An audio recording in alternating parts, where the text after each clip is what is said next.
All right, y'all, keep it locked. We about to come right up on the Live in the Cipher show, BCast on Radio TV. Also, we are on YouTube.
Yo, man, it's got to be that real hip-hop feel, man.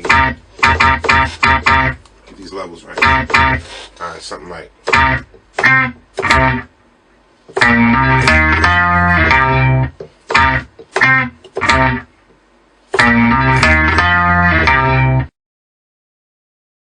You will now go back to when rap music had hard beats.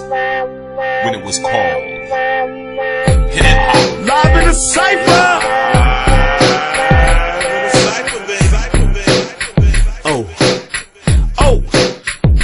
Wednesday night, gotta get it right. Live in the Cipher, chills on the mic.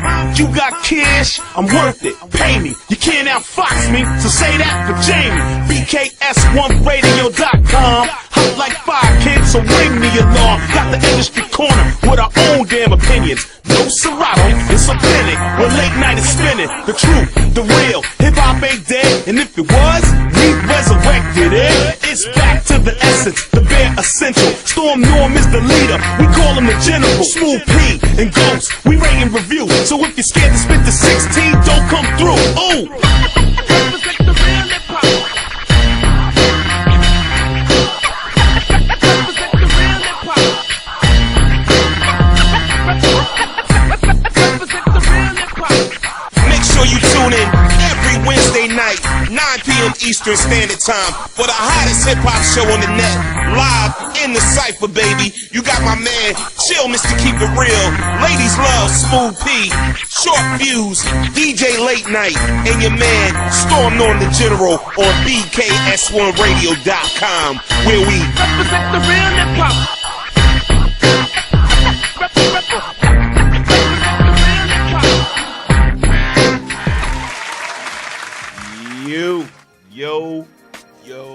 Yo, peace and blessings, everybody. We are back, baby. Yes. The official here. live in the Cipher Show, BKS1 Radio. Salute to the team, man. Listen. First of all, peace and blessings. I'm happy to be alive. Absolutely. That's all I'm saying. Clap that up. Yeah. Second of all, That's the number one. I'm happy to share this platform with my brothers. Facts. Real talk. Facts. Short fuse. Chill, Mr. Keep It Real. Facts. PJ Smooth P. I love y'all, man. Facts. Love you back. Love all you brothers. Facts. Love all you brothers. Return. Solo return. Yes. Shout out to everybody on the check-in, man. Listen, no matter what platform you are watching us on, whether it be YouTube, whether it be Facebook or all the other platforms, we are officially here. It's going down tonight. BKS1 Radio TV on YouTube. You right here on Facebook, no matter what platform, click that share button. Share it out. Share it out. Yes, sir. This is one of the most intelligent hip-hop shows ever. Absolutely. The most Ever. Yes. Ever. So clap it up for that. Yes, sir. So we're going to talk about things that everybody can relate to. But we got a special guest that we're going to talk to later on the show. Goes by the name of Daddy-O. Yes, sir. Stetsasonic. Stetsasonic. Let me pass this to my brothers first and foremost. Short Fuse. How you doing, man? What's been going on with you? How's everything? I'm doing good, man. I can't complain about much. I say happy to be healthy and alive. That's it. Salute. Yeah. Chill, Mr. Keep It Real. Yo, man, it's a lot going on, man, in today's society. It's just crazy. I'm riding. I'm seeing craziness. I'm seeing the weather bugging out. I'm seeing crazy bugs, red lantern flies. I'm seeing Taking over. Just insanity. I'm trying to uplift and be positive. I want to bring more positivity. My goal is to try to be as positive as I can because there's enough negative energy going around in this world. Yeah, Facts. Man. Yeah, man. So that's all. But I'm good, man. I'm good. Facts. Yeah. Smooth P. I'm good, man. You know, on the grind, building my business. Nectar of Life Juice Park Cafe, located at 647 Balmec Road. Shameless plug, Middlesex, New Jersey. You can get that. But yeah, life is good. Like We'll Jill send you the said, though. invoice. Saying, man, a lot of things going on in life. Just like you said, Storm. Just glad to be Facts. on this side of Angle life. it this way, so you talking because you're talking over here away from the people. No, I'm talking like this. I'm talking into the mic. Because they want to see you, brother. Of They course haven't of course they haven't wanna seen see you in a Let while. me scoot over a little so they can see this handsome face. Let me get this handsome face. Yeah, so man. we missed all that arrogance, man. We missed that. But other than that, man, just like I said, just glad myself, my family's healthy, and that's it. No doubt. Shout out to Sheila Trapp. Shout out to Peace, Gloria Sheila. Newsom. Yes. Shout out to Sheila, Melinda Gloria, what's Lawson. going on? Yes. Elder Jason Hawks, Daryl Pringle. Shout out to Yolanda Mack, man. Listen, can we clap it up for Yolanda Absolutely. Mack? Shout out to our publicist. Everybody. Yolanda Mack, salute, peace and blessings to you. We thank you. Listen, man, I'm excited to talk to Daddy-O. Of course, Stetsasonic. Yeah, man. Actually, one of my favorite hip hop groups. Absolutely. And I want to talk about this before Daddy-O comes on and everything. When we have this discussion, we had it plenty times, Fuse, especially Chill always brings it up too, about our favorite hip hop groups, right? And then Fuse, you would either say Woo, the Woo, or whatever, and a lot of us, you know, some of us would say Public Enemy. Yeah. Some of us would say this, whatever, like that. See, you know, the regular. Stetsasonic, just like the name of BKS, what BKS means is best kept secrets. Yeah. Should be in that conversation Absolutely. when I really think about it. Absolutely. When I really think about Stetsasonic, Absolutely. and for those hip hop fans and those that remember the classic hip hop, I'm not even going to call it old school tonight. I'm going to call it classic hip hop. Absolutely. Groups. Stetsasonic should be in that conversation. Run DMC is always in that conversation. Yeah, always. Yo, not to cut you off. No Stets, no Roots. Stets was the first hip hop band.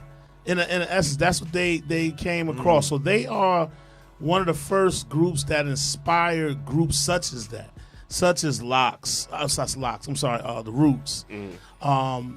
And they are all talented in production. I mean, Absolutely. They were all dope. Prince, Paul.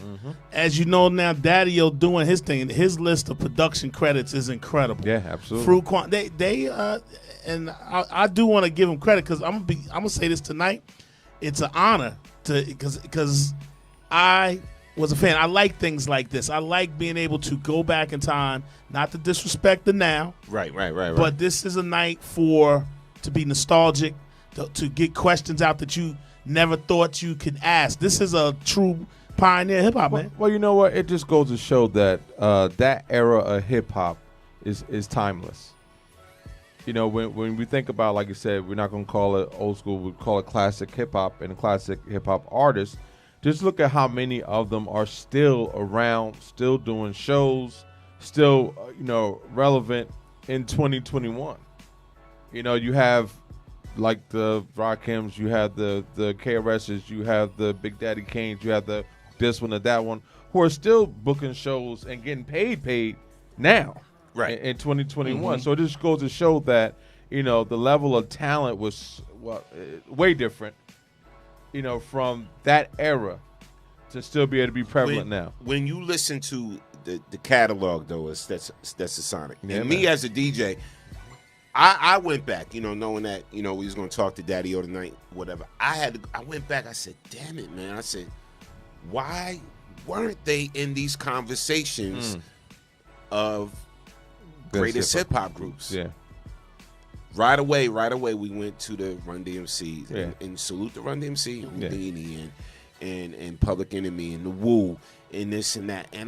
And when I realized, I said, first of all, I gotta congratulate my brother when he comes on and do this interview.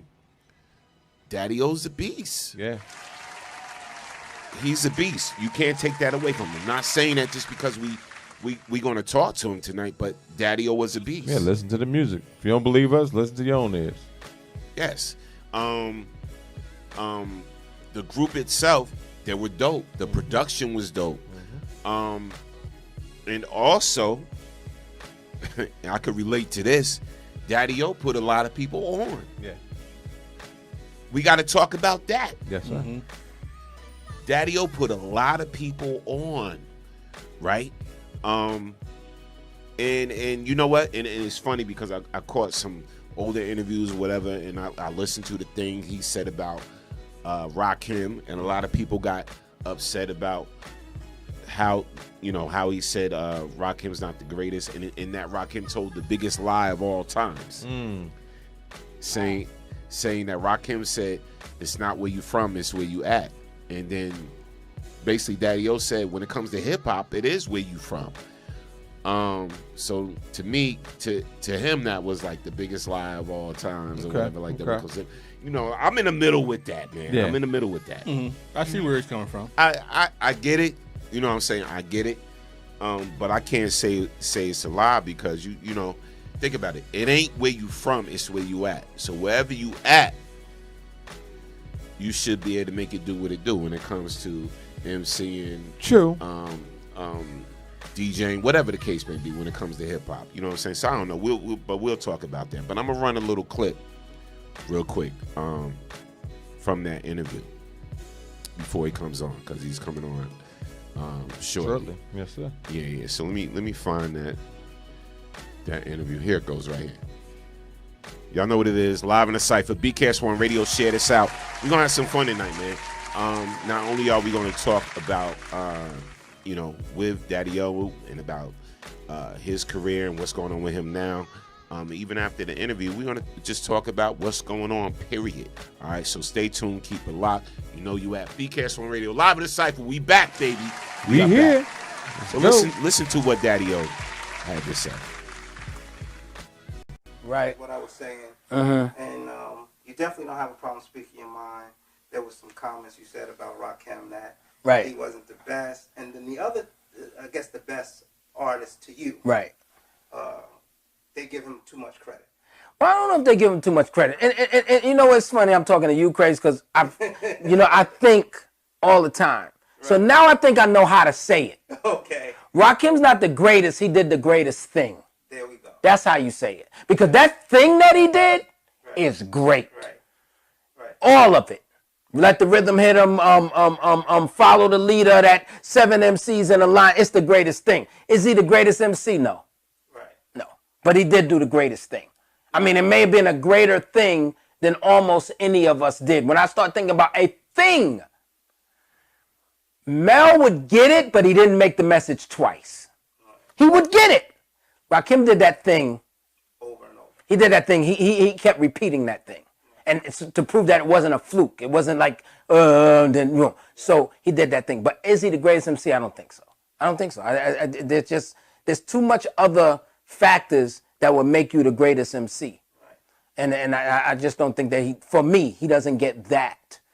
But, you know, he's like one of my partners, my little man, Hasib, he'll fight me. You know, Rakim's the greatest to him. And to a lot of people, Rakim is the greatest. And I got to give that. If I stand up and say Mel's the greatest, or if I say KRS-One is the greatest, I don't want nobody to argue with me. Right. You see what I'm saying? So I get that. But I talk about it, but it feels like, and there's a record actually on my new album, I got an album called No Tablecloths. There's a record called Blasphemy. And it's to the right. No Tablecloths. No table. And the record Blasphemy is actually to the Rakim fans. Right. You know, and what I said is I said one line, if that made them shake, either their God ain't real or their faith is fake. Okay. Because all I said is Rakim told the biggest lie in hip hop. And they said, what's that? I said, he said, it ain't where you from, it's where you at. That's a lie. All of hip hop is about where you from. Right. Even Joe Budden represents Jersey.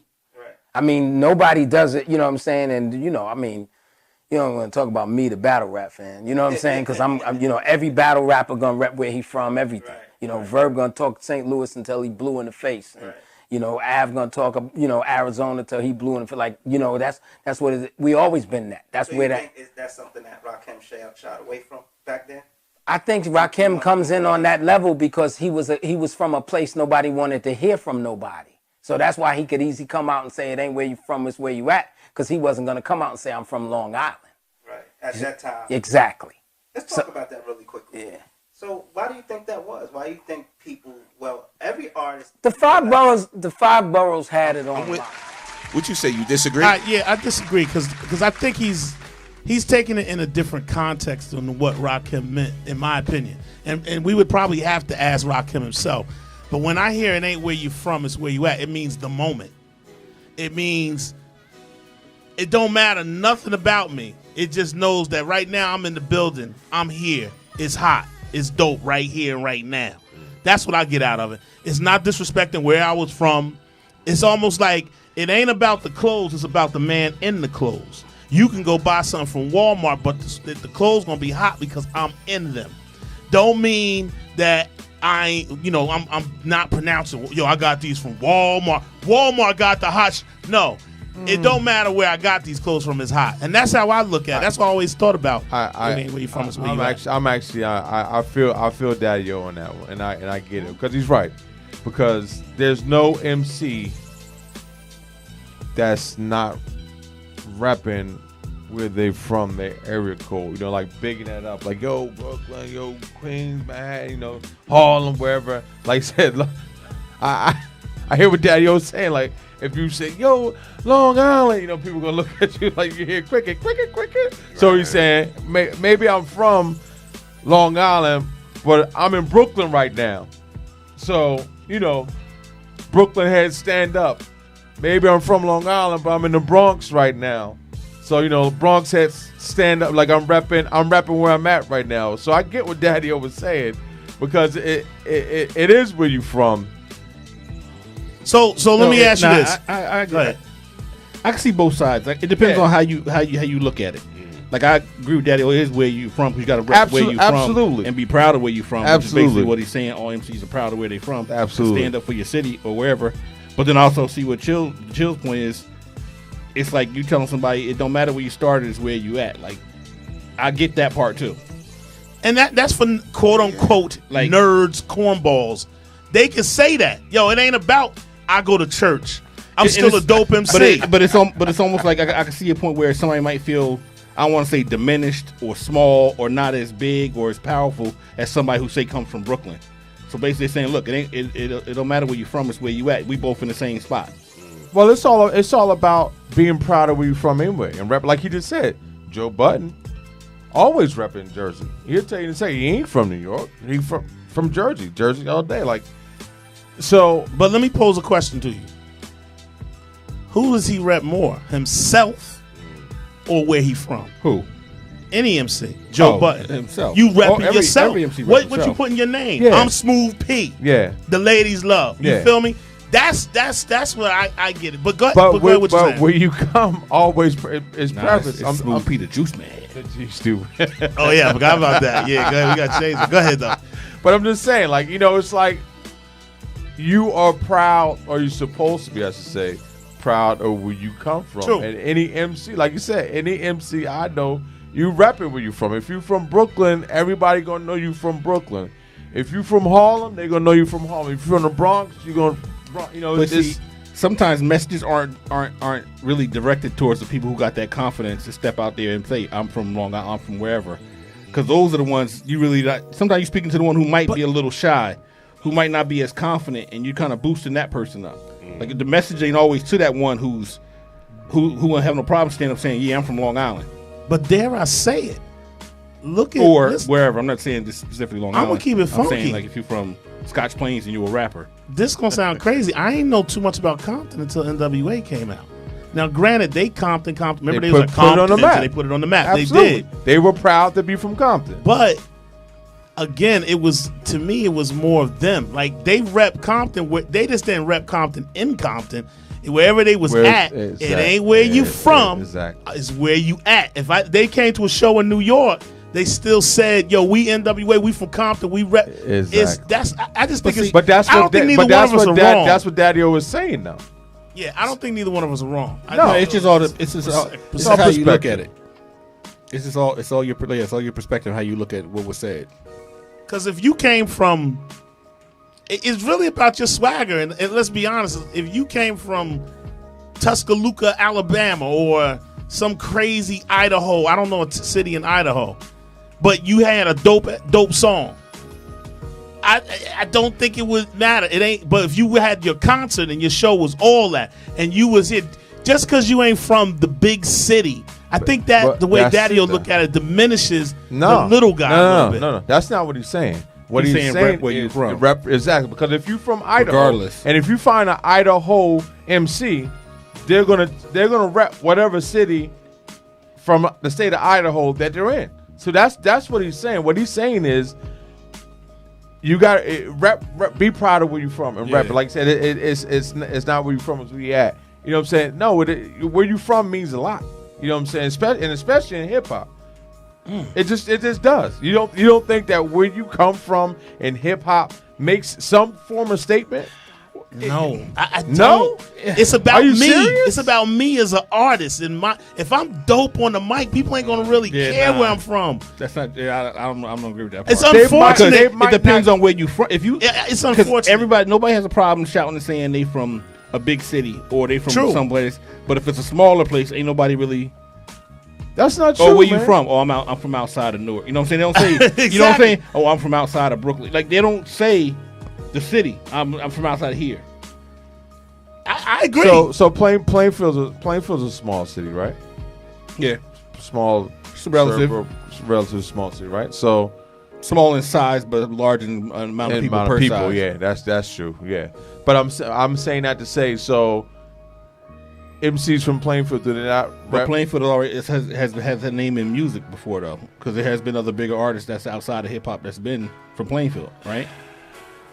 Or am I like wrong? No, you're not wrong about it, but I'm just saying, no, it's still. And I mean, we're not. It's not 100%. Like this is not everything we're saying is not 100% one way or the other. No, absolutely. You're going to have outliers where somebody is going to rep, but then you also have some people who aren't going to say it because they just don't feel that wherever they from garners that respect. I want to listen to like you say, perfect example. You go to a party in New York and say, "Oh, Brooklyn in the house." Everybody scream. All y'all not from Brooklyn.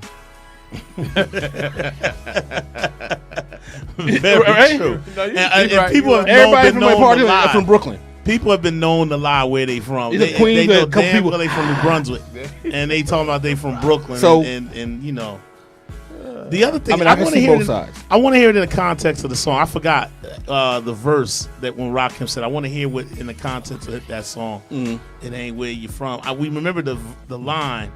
but I want to hear I'm gonna try to go through it in my head. I want to hear the contents of it in his song, because I forgot what the words was. Yeah, dare I say it? But go ahead, Norm. What was your thoughts, man? You listen, man. My whole thing is I heard a lot of Daddy-O's different interviews and everything like that, and it's this whole greatest MC thing. And I'm gonna have to ask him about this. Is any of that conversation when it comes to the greatest MC based on facts or just opinion? Is it based on facts or opinion? Well, we got to figure out what does he think, is the criteria.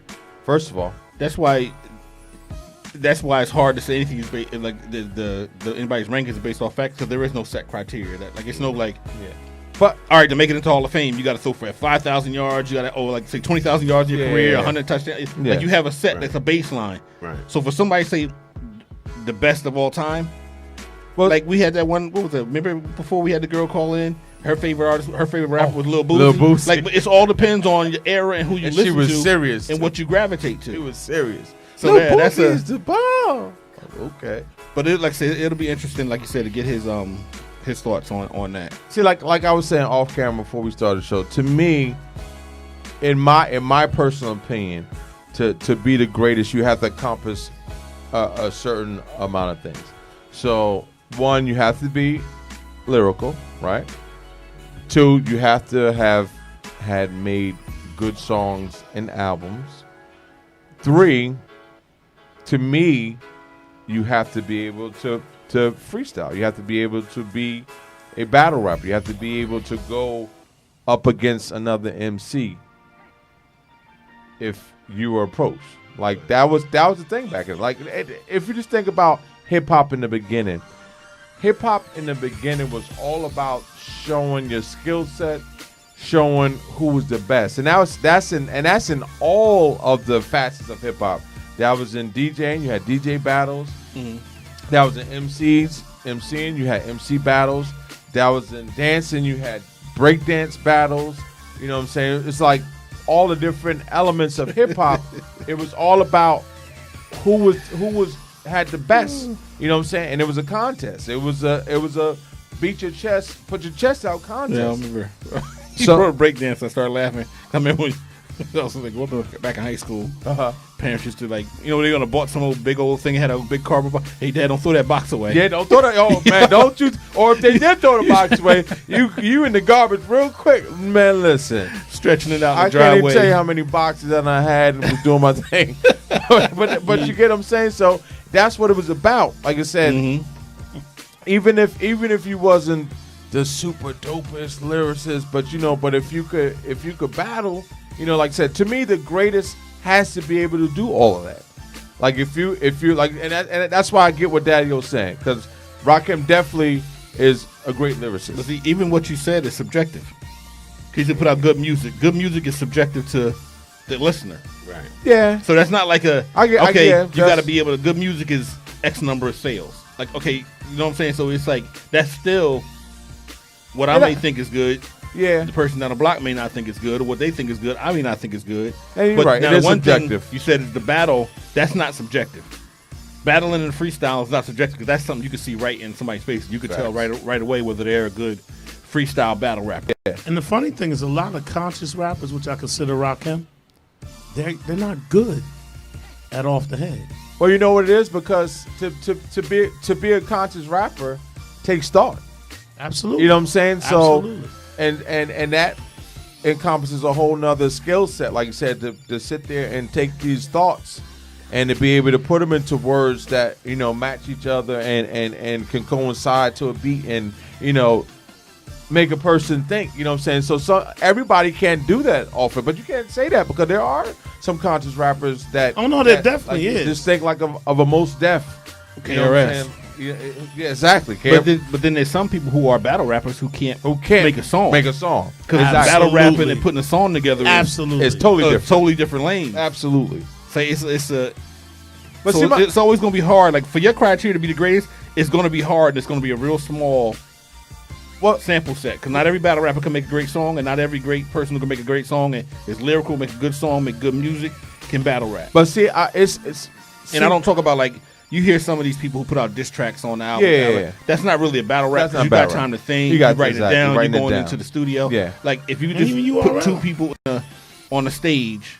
Well, even they got time because Yes, now they learn now they about schedule people it out. and But I they- mean, yeah. like when I mean like a battle rap, if you just put two people in front of you and all right, you just let's rhyme. go. Let's go. and you got to rhyme really like what you see in front of you yeah.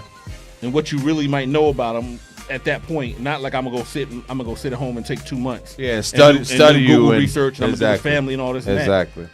But that's what I'm going to That's say. a whole different skill set. And Don't get me wrong. I'm not dissing none of that. No, but no, you're right. No, I'm sorry, not to cut it, but you're right. But that's what I'm going to say. See, that's the difference. See, a battle rapper of today versus a battle rapper of the past is totally different. Right. Like I said, battle rap itself is its own genre of hip hop now. It's become an event now. It's become an event, and it's big business. Like you said, it is not the same as being a battle rapper back in the day. Because, like you said, a battle rapper back in the day, me and Chill face off. We got a mic. They drop a beat. He gets the mic first, or I get the mic first, and that's it. We go from there. We go off for what we see. You know what I'm saying? I'm going on your clothes and what you look like and with your girl, and I'm going to do this to your girl. Blah, blah, blah. You know, versus like you said, when these battle rappers now, you know, they have time. They set up, okay, so and so is going to be scheduled against this one, this, and that. It's like you said, Few. So you got the internet, you got everything in the world to be able to sit there and get all your information to sit here and go against this other person versus it being split second. Right there. Listen. We gotta do what we gotta do. The And one- that's why I think that the back in the day, and like I said, not to take anything away from any of the battle rappers now or anything, but I just think they were better in skill set because there is no preparation. The Let me tell preparation you. is you're gonna go against Chill. That's the preparation. Like today, I'm going to the stage. You're going against Chill. That's the preparation I got. And now we gotta go. He's considered old school now, Who's that? but I go back to that white guy in Detroit, man. Oh, He is dope off the head, yeah. right then and there. That's what he was. And That's what he got everybody his be claim. mad at him. Go watch the end credits of 8 Mile. They said he just was there. They said action and go Yeah. for the clips that wasn't put in the movie. Okay. Just spitting it. And But that's why battle rapper wouldn't be on my criteria as best MC. No. No, I think I would put more as somebody who can freestyle. Like somebody, all right, I'm just gonna put a beat on, freestyle. Well, freestyle. Well, that's So- what I mean So, about. yeah, I mean freestyle. I don't think like 'cause even battle rapping is like kind of it goes on who likes I hate to it's say who it. likes the person. So I'm like more like if you can freestyle, That's what I mean. then and if I can just throw a beat on, Yes. I'm not a naming- beat that you're gonna pick, Yeah. Yo. Any beat. I'm naming and then you some- just go. Any beat. I'll give you another dude, and I just saw a clip of him, and I'm just gonna be 100. The dude's from Plainfield. He was great. I thought he was good, but there's a dude that took him out on that show back in the day with on BET. Like 106 Our Moon was Yeah, dope. Yeah.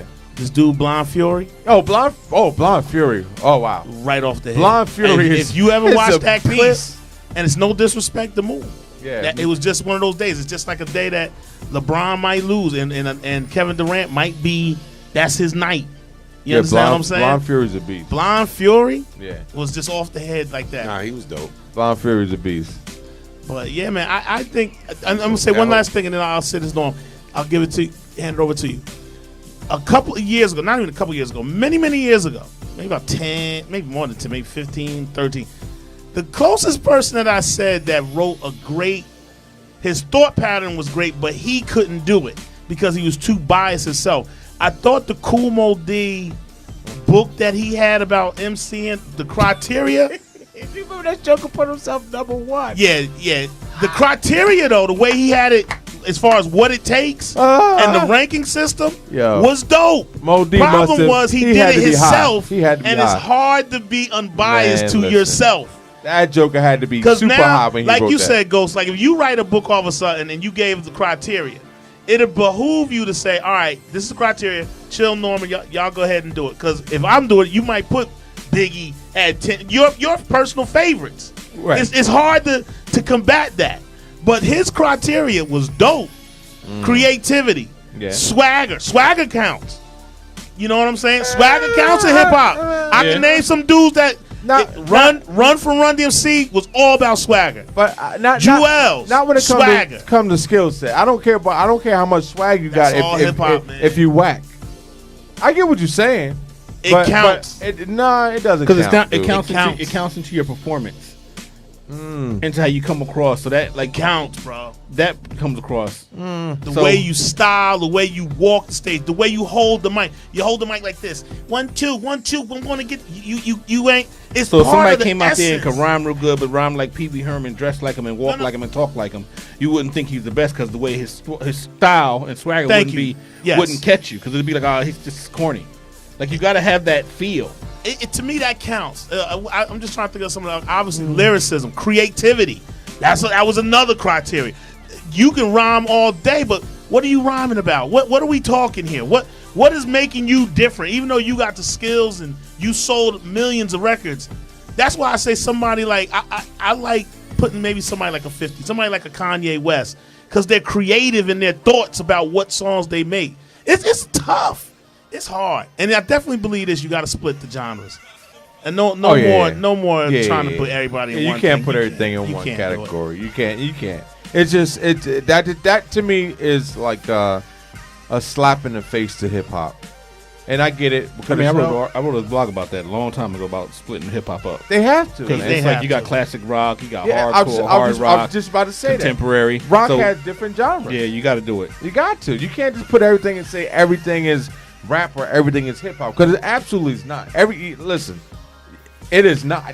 It's not all equivalent and or the same, and that really pisses me off a little bit, because like I said, you can't say a Nas and a little Nas X are equivalent to each other and should be in the same genre of music.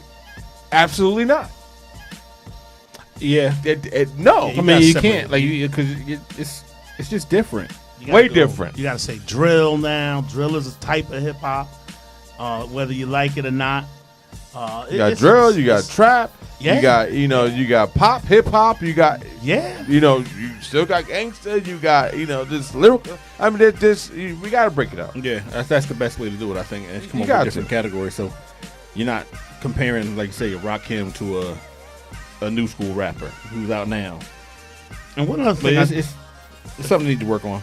One other thing I did want to talk about tonight, because I remember I putting it up in my posters I'm driving around.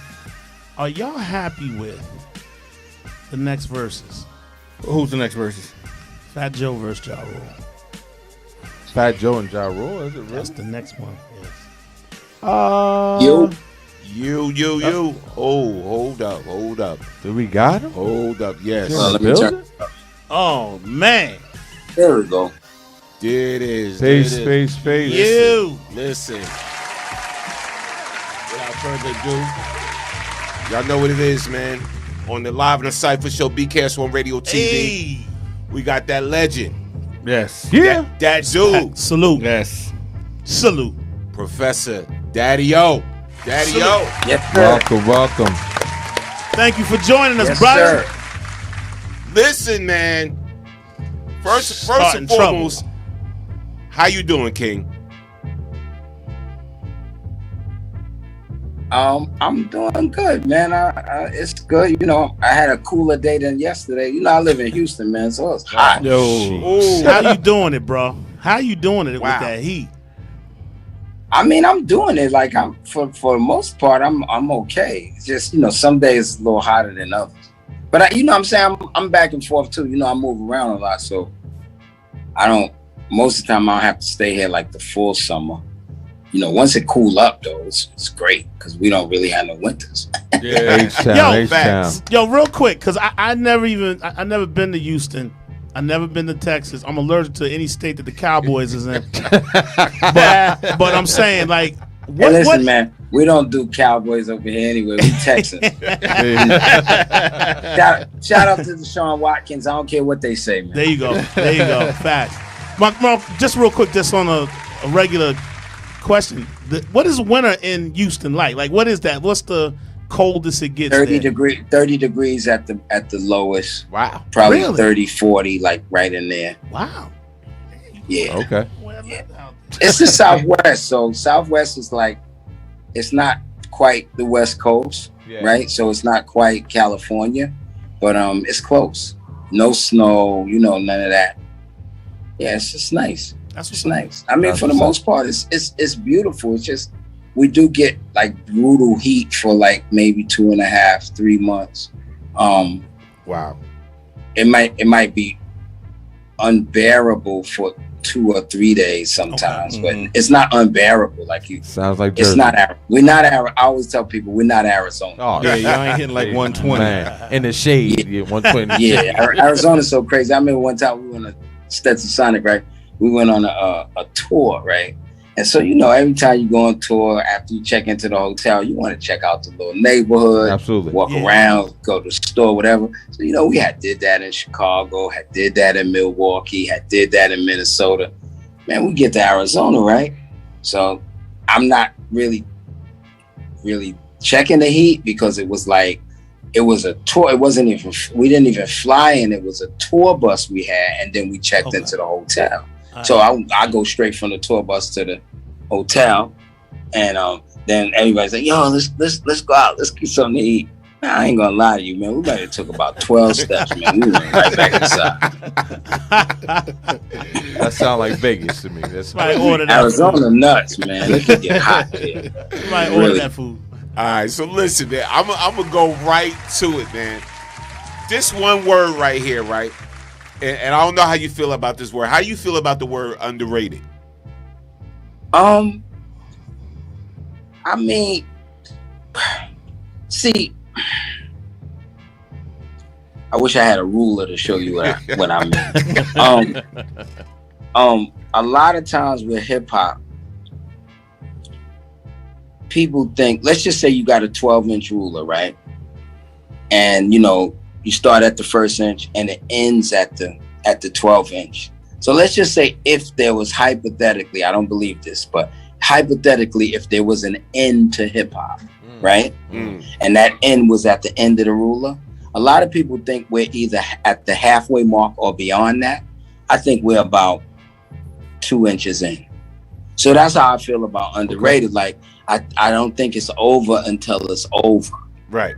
You know what I mean? I really don't. I just don't think that it's over until it's over. And that's the thing with me with the whole concept of being underrated. I do think that there could be more validity to the word overrated. Wow. You know what I mean? Wow.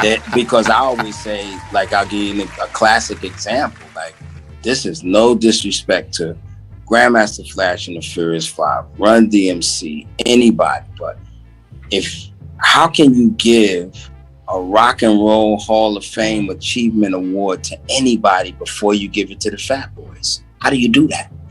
How do you do that? Yeah. Like, everything anybody wants to do and is doing. You look at Joey Badass on the Raising Kanan joint. You look at all that. Fat Boys was doing that first. Yeah. They was in movies. They was doing everything, Yeah, and it's just fact. like they was so far ahead of the curve on production. With Larry Smith and Curtis Blow over there doing that stuff, and it's like they never. So if I ever was to use that word underrated, that's where I would use it. Fat Boys, totally underrated. That's a fact. Now, Daddy-O, I want to just let you know, we are seasoned people here at Yes, Live sir. on the Cipher. So we came up with the Ghost Stetsa and cutting it up at high school parties and Right. Again, we appreciate you coming on. I want to give you your flowers, your due respect all the time. Thank I'll be you, doing sir. that throughout this show because you deserve that. I do got a question for you. Now I Yes, want to go sir. back. We do have young viewers as well. I want to kind of go back a little bit just to get a little bit, and then we're gonna talk about future, Daddy-O. We're gonna talk about opinions and all this trouble you've been starting. Right, all that. Your name. Talk about your name. Now, I want to do you personally, Daddy-O. How'd you get that name? That name was given to me by the original Stetson brothers. My name was Dr. On, and I used to sound like them dudes in the Bronx.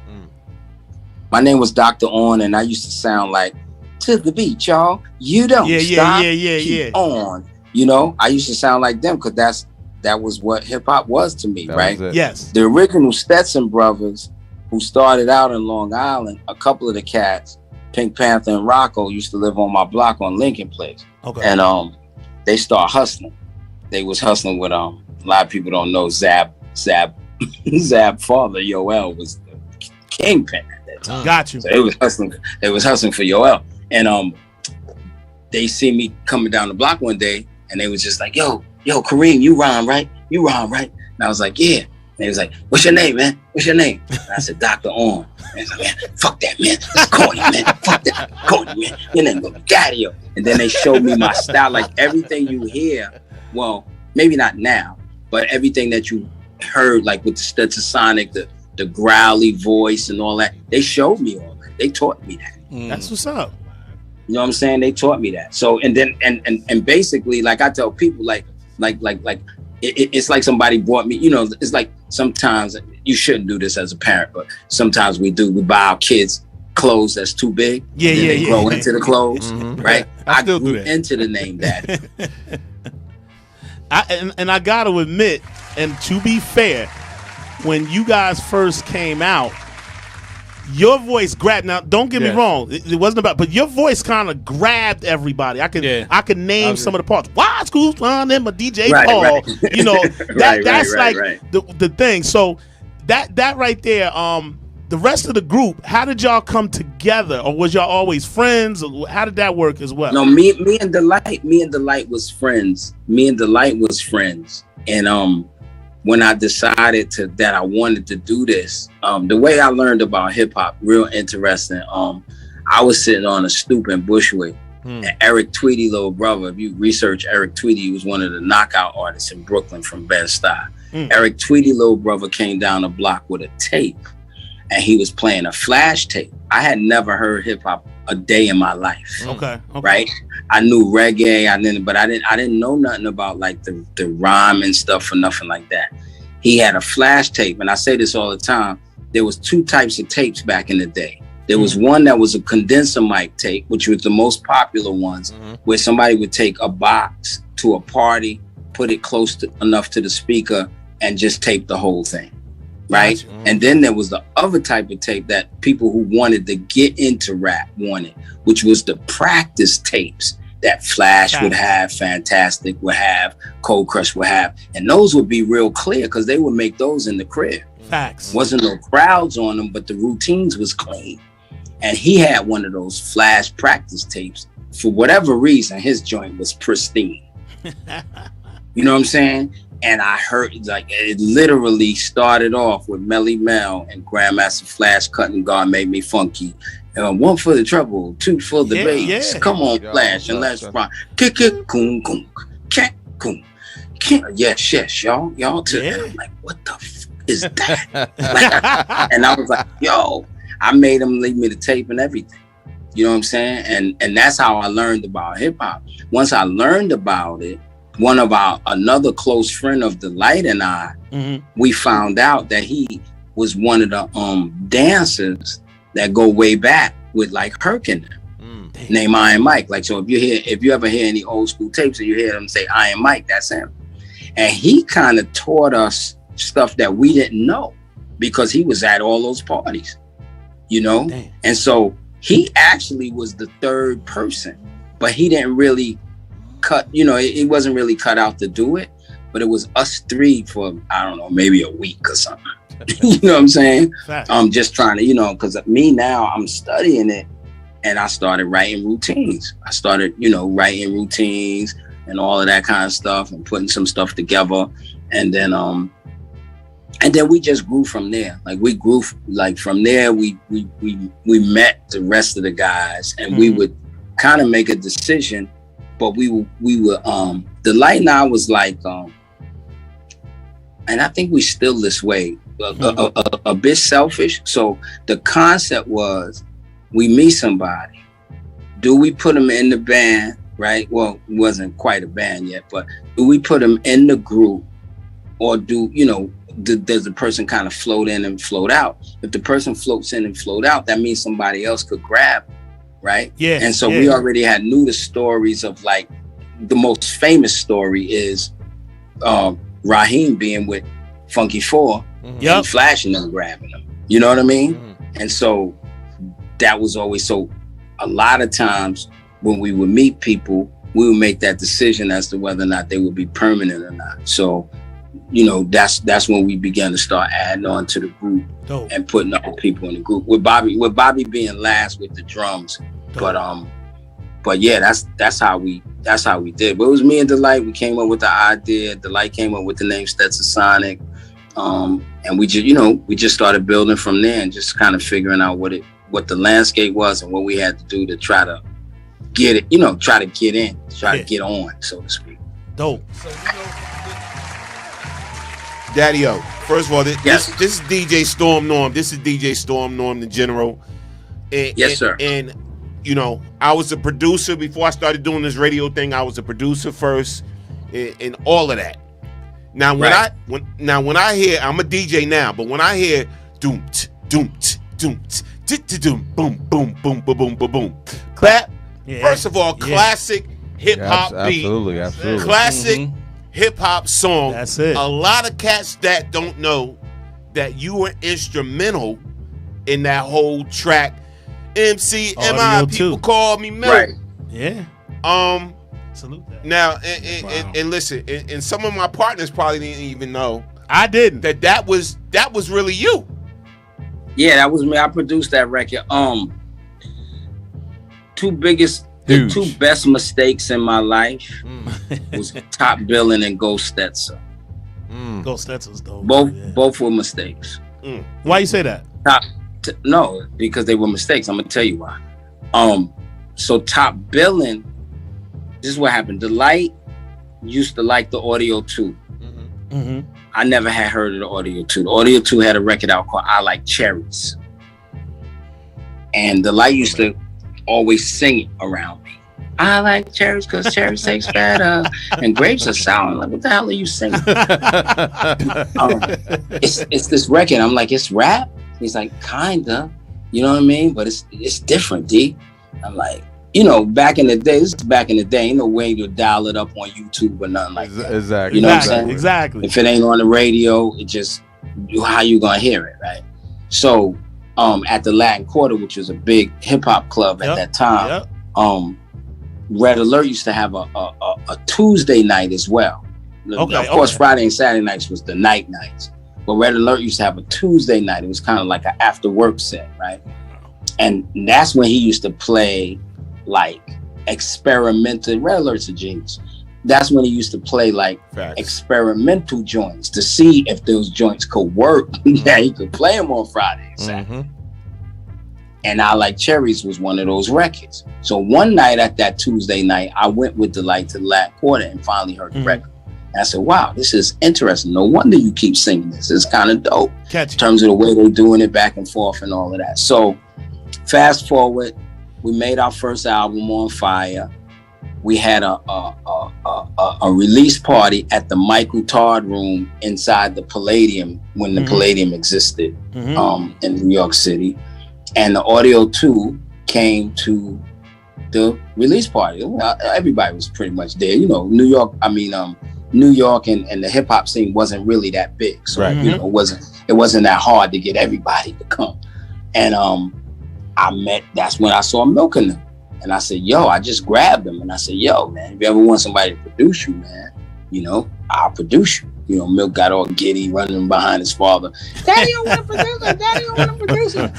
Anyway, fast forward, I ended up, producing for the Audio 2. Now, my idea was to continue in the tradition of I Like Cherries. The same way I do anybody that I produce or when I do artist development, I try to work with you for where you are. I don't try to make you nothing you're not. Exactly. And so Wow. I was making a record called Make It Funky that was very similar to this kind of format that they had with I Like Cherries. It was James Brown Make It Funky, but I was doing some other stuff with it. And they had an SB12. It wasn't even an SB1200. They had an SB12, and I was working on that. Nat, myself, and Giz went upstairs to have a conversation. They had a home in Staten Island at that time, and they had a small studio in the basement. Okay. With a 4-track. Nat, myself, and Gizmo went upstairs to have a conversation. Milk stayed downstairs. Not too long after we began our conversation, Milk runs upstairs like it's a fire downstairs. You got to see the, whatever. So we all run downstairs, and basically what you hear on Top Billing is exactly what he did live for us right there. Wow. He just hit play and did it. And then I said, where'd you get the beat from? What happened was, back in the day, the Honey Drippers impeached the president. Yep. Maybe today it's still, maybe it's still the most sampled break beat or whatever. But back in the day, that was the most popular thing. Like anytime, anything besides for Apache, the Honey Drippers impeached the president was the record that everybody wanted to rap to, everything put underneath, especially when we started sampling. If you notice, you listen to all those Marley Marl records from the Dimples D record on down, the bridge, all that. Marley was sampling the kick and the snare from Impeach the President all the time, right? That's all we all wanted to sound like. And so what Milk did is try to shove it in the SB12 that only had, I think, like a minute and a half of sound. It was such a small sample time. And when he shoved it in there, he hit play. And play was my pattern to make it funky. Got you. And that's what it ended up. I like to always tell people, if you listen to Top Billing, you notice like that refrain that you just said, right? It's more than that. It's not just that. It changes all throughout, because those were the changes that I had put in Make It Funky. So sometimes you hear it go dap-dum, dap-dum, dap-dum, dap-dum. It comes back to that, because the way back in the day, I don't know if people still do this, but back in the day, when you know this as a producer, when you program songs, you programmed them in song mode. Right. Wow. Right. So you did the verse and that was the way that it was. So it literally was a mistake. And then what ended up happening was wow. He looked at me, he said, "Should I make it longer?" I said no. And wow. I said, "This is what we're gonna do. We're gonna take this record, we're gonna make it funky, we're gonna still progress, we're gonna do Make It Funky, we're gonna make that the A side, and we're gonna throw Top Billing on the B side and let Red Alert and them think they found it. Don't talk about it. Don't tell them you got the B side. No. Smart. They're gonna think they found it, and then this is another thing that's gonna happen. They're gonna play it more than they play everything else, because we are the time of a PSA. Right. Dope. We 2 minutes and change. So ain't no way in the world we ain't gonna get paid 8-9 times a day. And then they asked me, should we mix it? I said, hell no, it's staying on this 4-track. Facts. Top Billing is a 4-track record.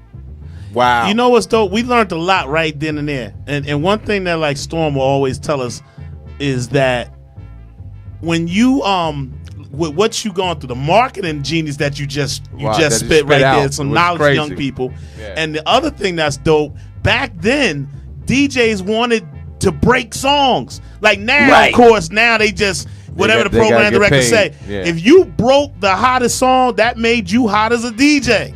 Oh yeah. Yeah, man. Y'all listening to history right now. Y'all on BKS1 Radio right now. Live in the Cipher. Well, a lot of cats don't even know about Daddy-O when it comes to him as a producer, man. Like when you talk about Third World and Jada Kiss and Mary J. Blige. Yes, sir.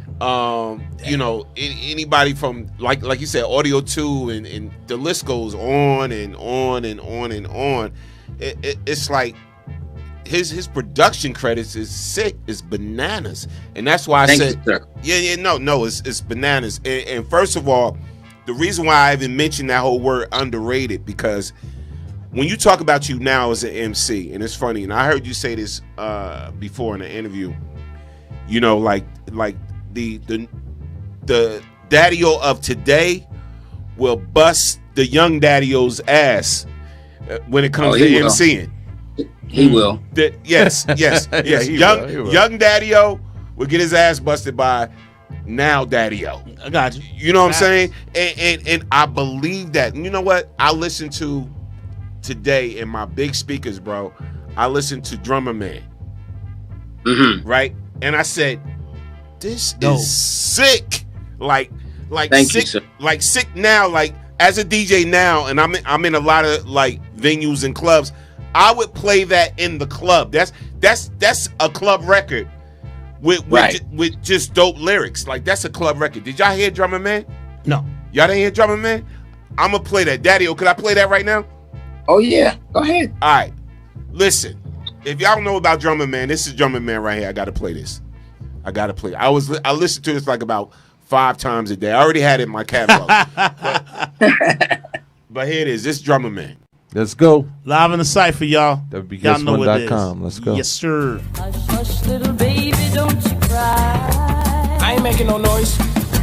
Hush, hush, little baby, don't you cry. Dope dealer.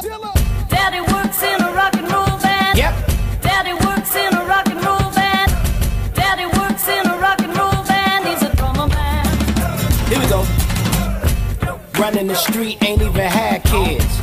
Pray for the folks, can't even have kids. I'm being watched and people saying, He's a drummer. cause I'm kicking snares the whole summer.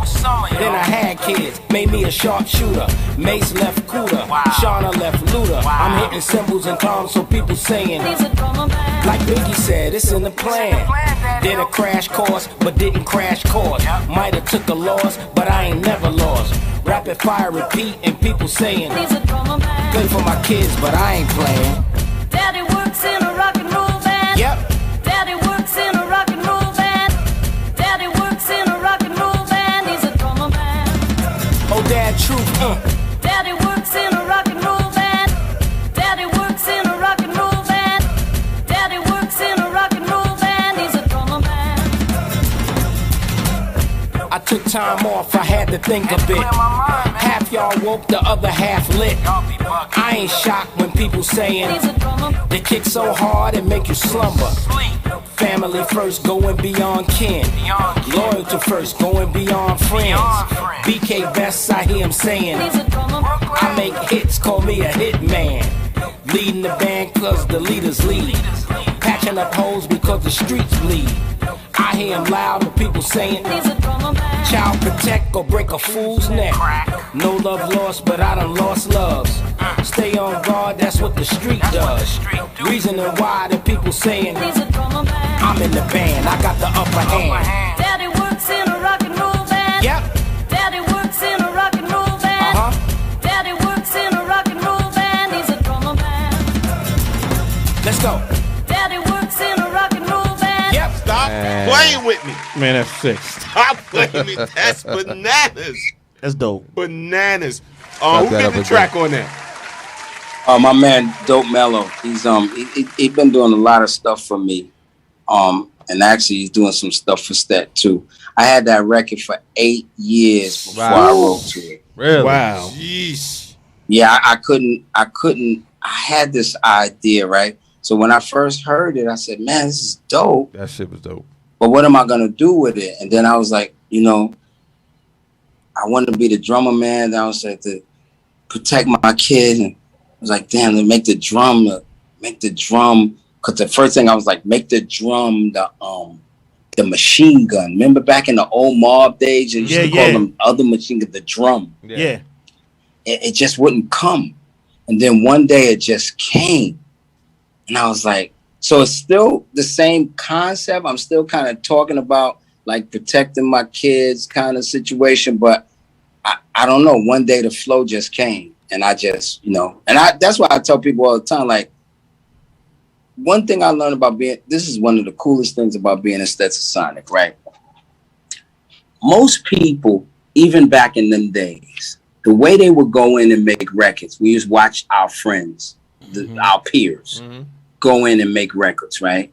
And they would go in and make a record and finish that song, basically. At least mix it, not mastering yet, but at least mix it and then move on to the next song. That's not the Stetsasonic process. The Stetsasonic process is what we got to do today. Delight got to do a rhyme on Ghost Stets. Paul still got to scratch his left on Bust That Groove. And then why didn't you say you want to do some beatbox on something? That's the way we would work. Nothing was finished until it was finished. Gotcha. And if it was something we liked, we held on to it until it got there. And so that's the same process I use even now. Like, so I knew it was a bang up. Like, I knew, this is crazy. I said, but I ain't got it. Like, every time I would try, it just wasn't working. And then in about 7.5, 8 years, all of a sudden, boom. Then I had to find him. You know what I'm saying? Because my man had gave me that track a long time ago. And he told me it was a group of producers. That's what he had told me when he had gave it to me. Oh, wow. And I was like, oh, okay. And then now I'm not in Atlanta no more. I'm like, where is this guy? So I finally found him. And now he's giving me, the stuff he's giving me now is so ridiculous. I can't even take it.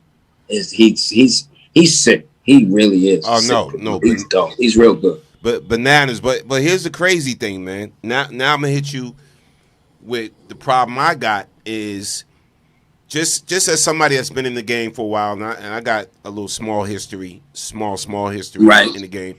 But for somebody who's been in the game, I'm mad at program directors today. Oh yeah, definitely. Because this is a joint, because like you said, you got the track like years ago, whatever. Right. Like, this is a joint right now that still could rock on the radio right now. This should be on New York radio right now. Yeah, I agree.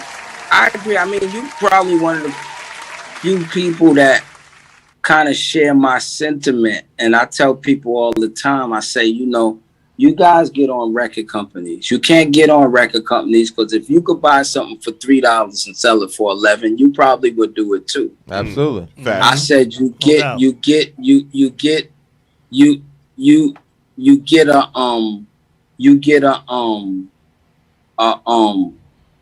a artist, you can't blame us because we crazy.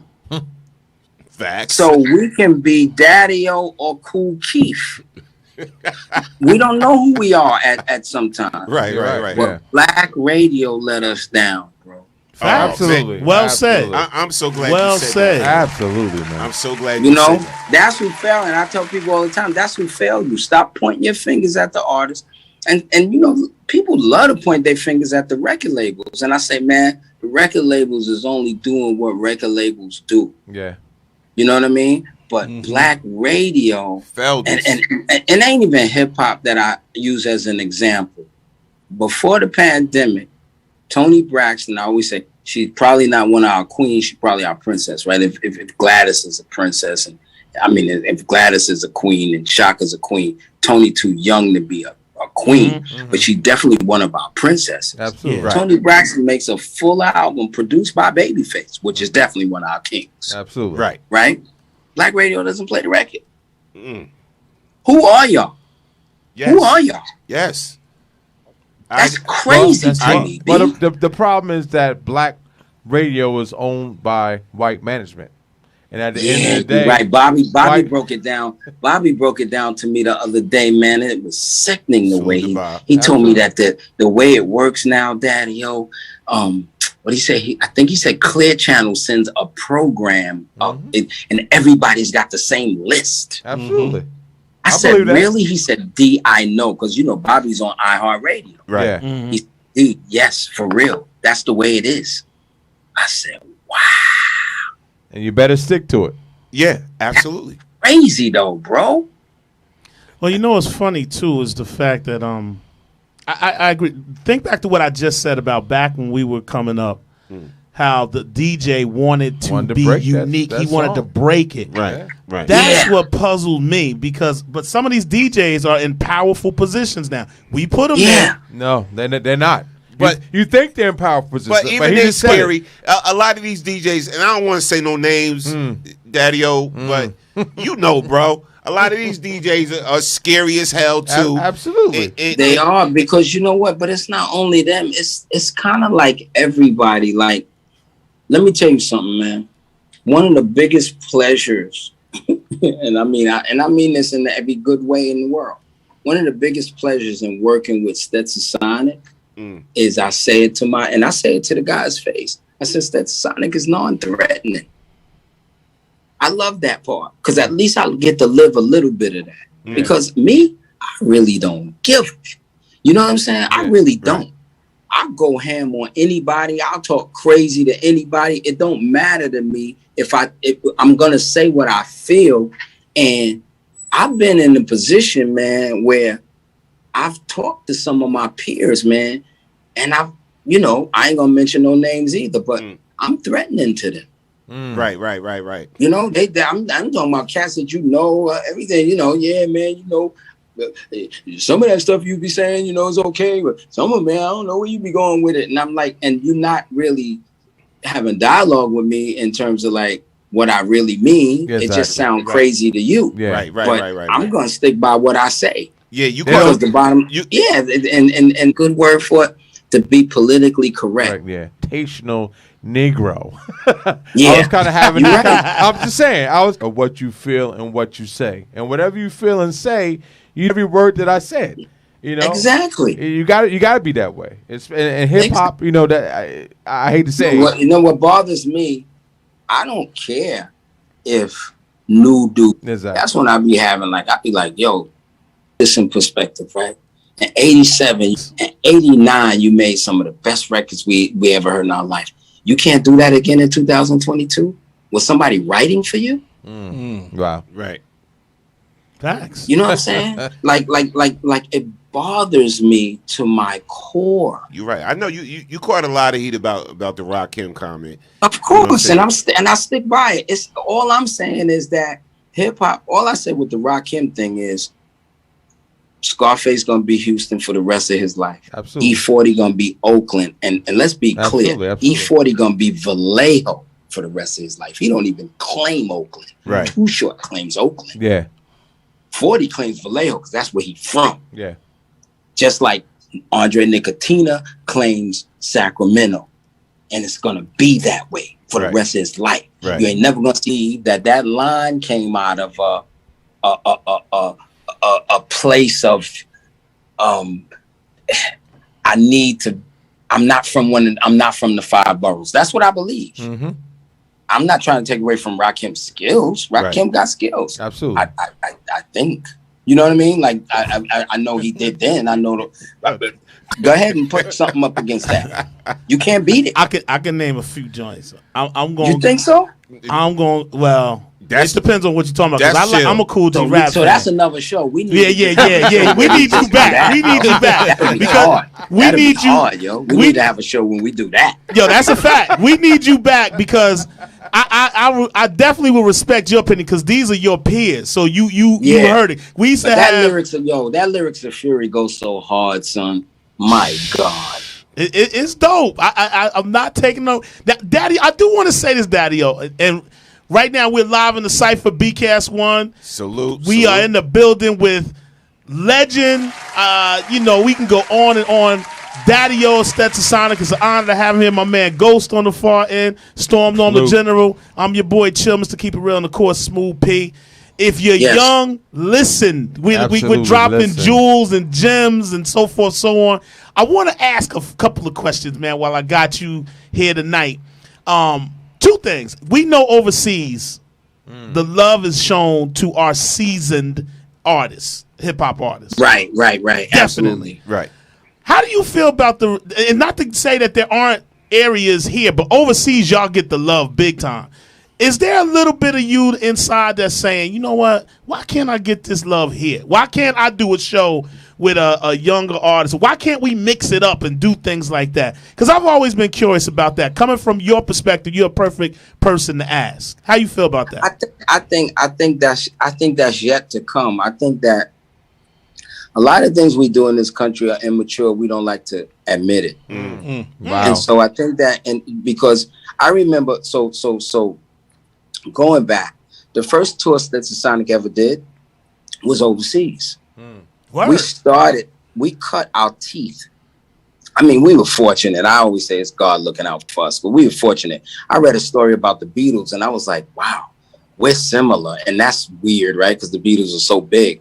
But I read a story about the Beatles and how they went to, I can't remember if it was Wales. I can't remember which city it was, but there was a city that they went to where we didn't get booed like them.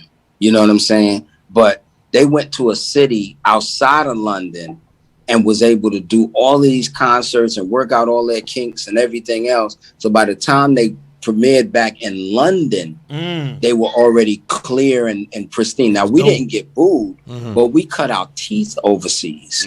And so we used to go overseas and do 90 minutes. Okay.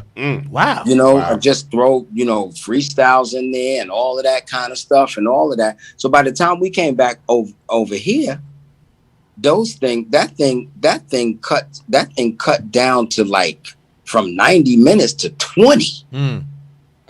So we had to condense it, but it was easy to condense because we had already stretched it all the way out. And so we knew what we could do to edit. It's like having a whole bunch and just now making a trailer. That's easy. Exactly. Because the movie's already done. Exactly. You know what I'm saying? And so, you know, so the U.S. has always been like that. You go overseas, the halls, you could play all night. Here, if you're not out by 11 o'clock, LL Cool J, who's our headliner, got to pay double and triple and all that. And God bless LL because he did it a bunch of nights. You know, paid the overhead and all of that. But it was like, wow. You know what I'm saying? So I think it's yet to come. I think what you're talking about is just not even here yet. Okay, that's fair. You know what I'm saying? Because I feel like even with the new music, right? So you know me, I don't hate on the young artists, right? So I'm a Key Glock fan. I'm a Young Dolph fan. I punch people in their mouth when they talk bad about Young Thug, except for the dress. You could talk bad about him with the dress, but other than that, but I think this has got to pass. People say, "Oh, well," I said it's gonna pass. It's gonna pass. It'll take a minute, but it's gonna pass, and you see it now. Absolutely. Because you see what happened when Ye just dropped Donda and Drake just dropped. It didn't. Yeah, maybe with a certain faction of people, it was greatness, but everybody else was like, eh. Totally agree. Everybody's like, eh. And they really. It's not like people wasn't looking for it to punch them right in their chest, but it didn't. Right. And we don't even want to get on the Bobby Smurda thing. Jeez. This nigga just released the most trash in the. I'm like, man. But my man said it to me the other day. He said, yo, D, Smurda wasn't never going to be nothing anyway. Ooh, jeez. Now, the one thing I am going to say about the new generation, and I'm going to keep it funky. Yo, I love that. Right. It's the tracks. The production is still dope. Yeah. But what they're talking, and it scares me because as we all know as seasoned people, there was power in the music that you guys did. I remember Self-Destruction. And the words that was said in that, there was power. It made moves. But so now it's the opposite way because they're talking all this negativity. That's what's spelling on the gang vibe, blah, blah, blah, blah, blah, blah, blah, blah. We know the story. But their production is dope. Let's be fair. Well, that's what's happened. And I think we should learn. So this is where the old niggas get on my nerves, right? We should learn from that. And it's like I watch a lot of my peers. I'm not saying all of them, but probably most of them. I watch them and they don't learn from that. You know what I'm saying? Because I can easily forget the trap part. That's another thing. But some of the production that comes out be dope. Yeah, for real. And it's like, man, so and so would sound so good on this if he would just, get off his high horse. You know what I mean? Wow. And so I think that all of this stuff is in our face to learn from. Dope. Well, let me You know ask what I'm you, saying? this Smooth P Daddy. Let me ask you, what do you think that we can learn from it? Because what I was going to say before we started speaking I think is, so. For instance, them transitions that sometimes them Drake and them be doing, Yeah. that them airy transit, them things is dope as hell, bro. yeah. They dope as hell. And I'm telling you, man, you give me anybody. Give me Rakim, give me Big Daddy Kane, give me Shan. Give me a Super Lover C, and let me do a record with them where I got that transit. Come on, man. It would kill it. Come on. Definitely. Yeah, facts. You know what I'm saying? It's an issue of us coming to grips with who we really are. Woo! You know, and that's hard to say to somebody, right? Because they already think that they think they're great. Yeah, Right. yeah, Right. facts. But you're not thinking great enough. You know what? And it's funny that you said that, man. And when my boy that's listening to this show right now, he gonna get mad. But he had said, we had a conversation, and I was talking about some old school artists getting on this show lineup and everything, whatever, and about these particular artists getting back in the studio and making a record. And he was like, nobody want to hear from them, man. Listen. Wow. He was like, people, radio stations right now, if you're not 30 and younger, they ain't checking for you. Labels right now, if you ain't 30 and younger, they ain't checking for you. And I was so heated at him when he said this, because I know the game. I know the marketing game. To me, a dope record is a dope record, but a part of what he was saying, maybe a percentage, was right. But it's only something we do in hip hop. But it's only something we do in hip hop. Rock music, you be 70 years old putting out something they gonna play. That's true. I think you're more right than him, though. Because what I think is we haven't stepped up to the plate. So we deserve to hear him say that, because we ain't stepped up to the plate. You know what I'm saying? If we're not stepping up to the plate, of course that's the reality. Because if you're not doing, listen, if you my age and you ain't making something dope, of course they don't want to hear from you. Exactly. But what happens is, see, this, I came to a conclusion. When I start doing these records again in 2000, this is how I say it, like, it's like a boxer picking up his gloves again. I picked up the mic again in 2016. From there to here, I've done 6 albums. Of course, I got 3 or 4 in the can. My next record's ready to go. I'm just working on the Stet record. But I told my crew, my little crew that works with me, I said, I don't care where they buy in, as long as they buy in. I don't care. I don't care if it's which record it is. I don't care where they buy in, as long as they buy in. And that's the whole issue. And I said, and I'm not going to stop until they buy in. So then what happens is, I'm going to tell you what happens. On my Bandcamp, every few weeks, I'll see somebody go in there and buy the whole catalog for $50. Wow.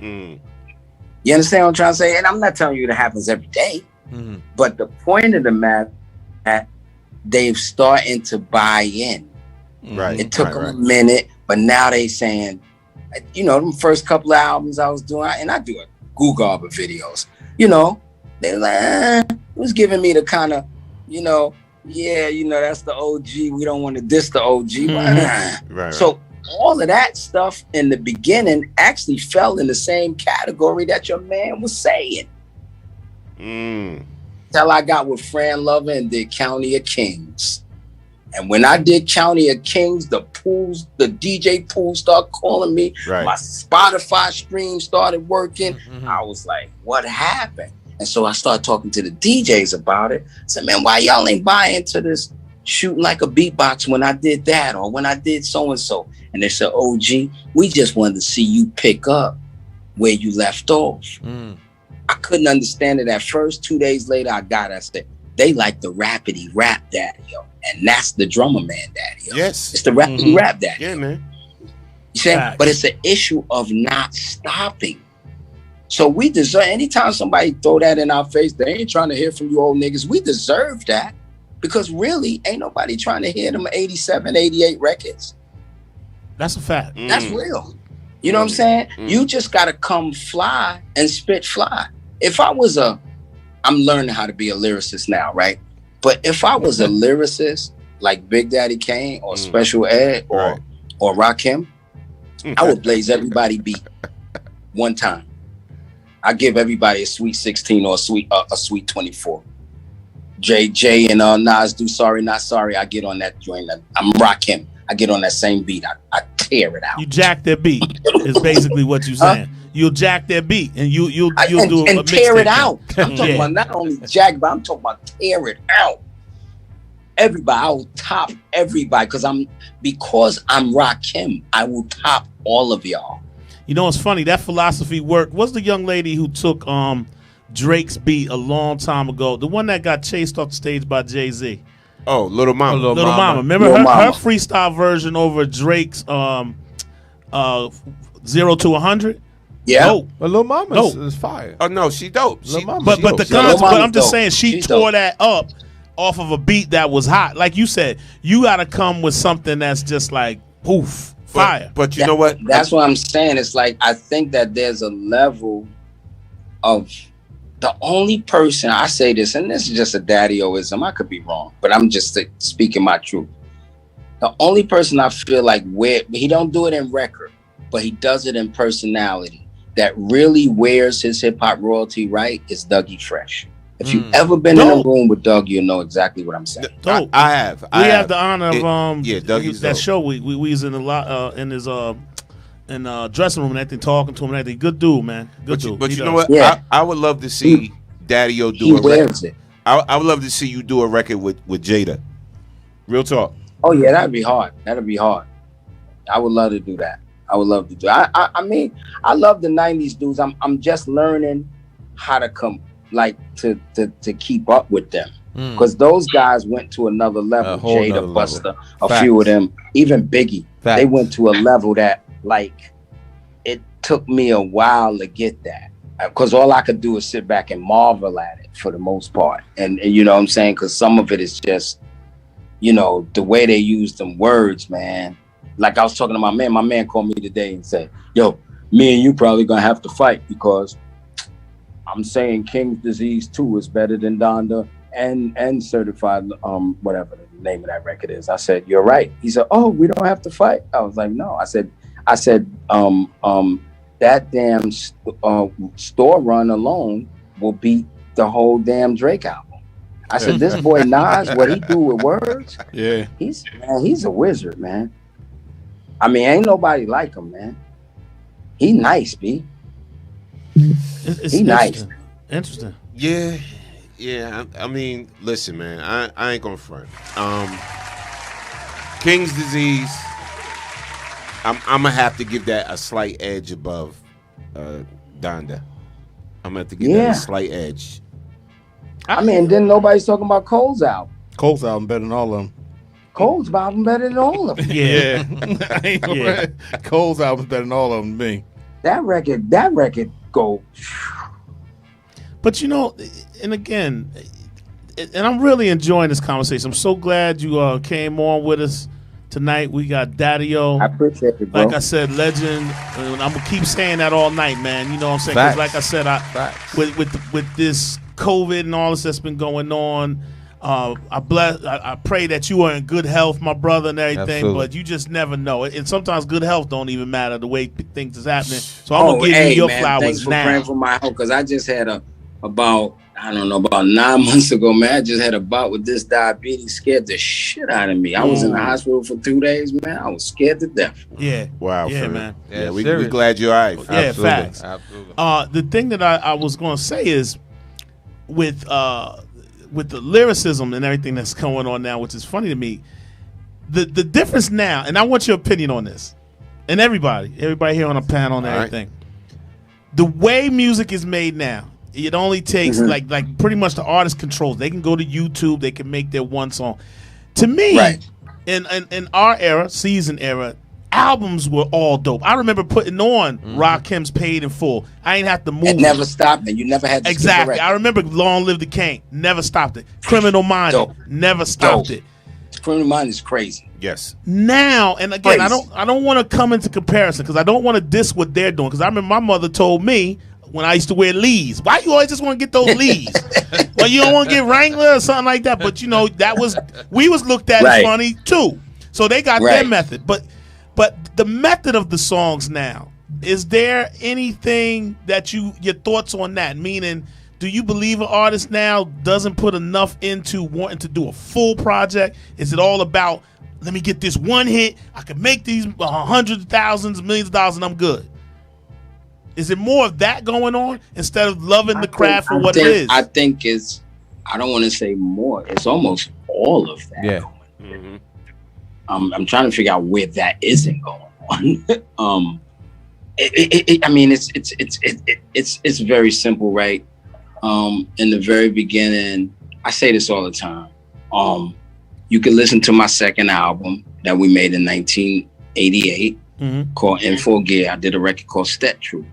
On that record, I have a lyric that says, some people call me Kareem. At work, they call me Glenn. I was on tour last year. This year, I'll do it again. The reason that lyric is so significant to what I'm saying is that I was still working and making records. Wow. And we were taking leaves of absence from our jobs to go on tour and then come back to work. Right. Because there was no clarity that what we were doing as rappers would keep the lights on. Exactly. Damn. Right? There was no guarantee. I'm not saying it didn't happen eventually, but there was no guarantee that it was going to happen. So now, a lot of people, the only person that was that's super duper honest, I can't say the only, but one of the people that I know that's super duper honest about it from my generation is Ice-T. And Ice-T said, I started rapping because I went to a party and I made money. And I said, whoa, I can make money back. You know what I'm saying? But everybody else, we were doing it for the music. Right. Thank I you. mean, we weren't doing it for the money. But once this thing became what it is, which is, I guess a multi-billion-dollar business, whatever we want to call it, at least a multi-billion-dollar outlet, it turns into something different because nobody is going to try to get into rapping without, like, none of the young people are going to get into rapping without thinking about making money. Right. That's so focused. Well, I'm gonna tell you who changed the game and changed it to that just one hit type thing. Soulja Boy.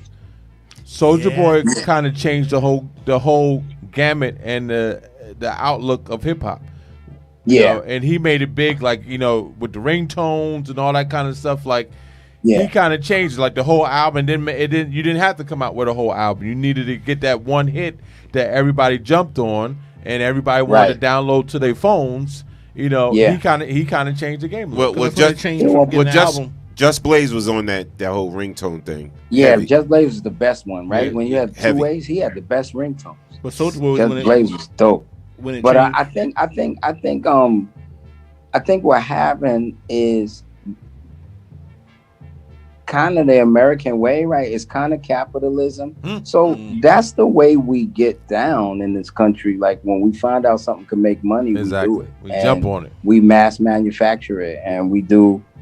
Sometimes it's weirdo shit, bro. Like, you know what I'm saying? Like it ain't even good. Like, it's not good to replace wood grain dashboards with plastic. but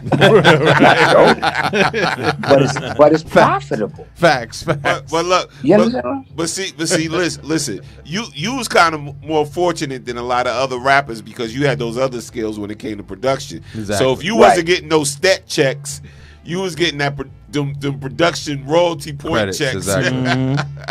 Hey, I can't even lie about it, man. If it wasn't for that, I probably would have left the business. Wow.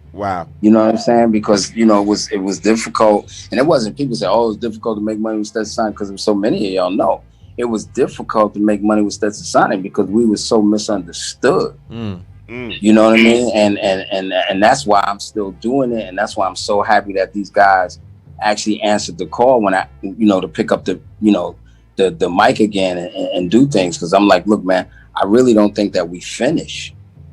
And I think that there's a great opportunity at this point. You know, sometimes, and this is a hard lesson, but sometimes you just got to wait for some things to die. Oh, wow. Damn. That's a hard lesson because it's not only in allegory. Sometimes it's physically die. Right. Right. You know what I mean? In order, you know, so I remember I got it in prayer one day that I am just to be the last man standing. That's my job. Right. Damn. Right. To be the, you know what I'm saying? Because what happens is when they all fade away and you still there, then people really end up, and that's where, you know, going back full circle to what you was asking about with the underrated and all of that. That's where it all comes full circle because you're still there. Absolutely. Facts. And then people say, man, there's got to be some validity to this. That's no different than a car that's still running, or, you know, I could give you 15,000 more examples, but that's the, you know, that's the thing. But yeah, I mean, if it wasn't for that, I probably wouldn't have, because it was difficult. I mean, in the very beginning, it was very difficult. Not even a record label. Like, I remember talking to the president of the label and her saying to me, well, Daddy-O, I understand what you're talking about with the hip hop band, but they didn't think it was enough of a hook. You know, it was easy to do De La because they had the Daisy Age thing. Exactly. It was easy to do Shock G, God bless the dead, because he had the big nose. Yeah. You know what I'm saying? And then KG is just a fucking genius. I mean, let's just put it where it is. You know what I'm saying? Right. Tretch could rap his behind off. I love what Vinny does, but man, what's better than OPP? Yeah, Exactly. Yeah. Lyrics of Fury. I'm just playing. I mean, come on, bro. When you heard that ABC, man, Dope. come on. You was like, yo, come on, man. You know what I'm saying? But I'm just saying, like, they didn't believe that just saying that we was a hip hop band was enough to captivate anything. Yeah, but you know what? Now I'm telling you, and Chill hit it on the head, man. Overseas right now, you don't even. I hate to say, you don't even need the States, man. Overseas, Where the money. they value classic Oh, hip we know. hop. We just came right before the pandemic. We just did the Netherlands and burnt it down. I And know it y'all was- did. I'm gonna tell you one of the most, and the guys will say the same thing. One of the most beautiful, because we just had 2 shows in Brooklyn too, so I can't say it was our last show. But one of the most beautiful things about that show that we did in the Netherlands is, first of all, it was packed. It was a Stetsasonic show. It was packed, but the fans brought their kids. Oh, wow. Dope. And the fans that brought their kids, so they were fans that was kind of sort of in our age group, right? Because they listened to us since back when, On Fire. Actually, we had to prepare for this show. Really, we had to do a great deal of rehearsal for this show, because we got word from the promoter that if all we went in there and did was the On Fire album in totality, they would all be happy, because that's what they really loved. Right. So, you know, we still put Sally and all the rest of that in there, but we did a lot of On Fire. We did Forever My Beat. We did My Rhyme. We was doing records that we had never even really performed before. But here's these fans coming with their children that grew up That's how it's done.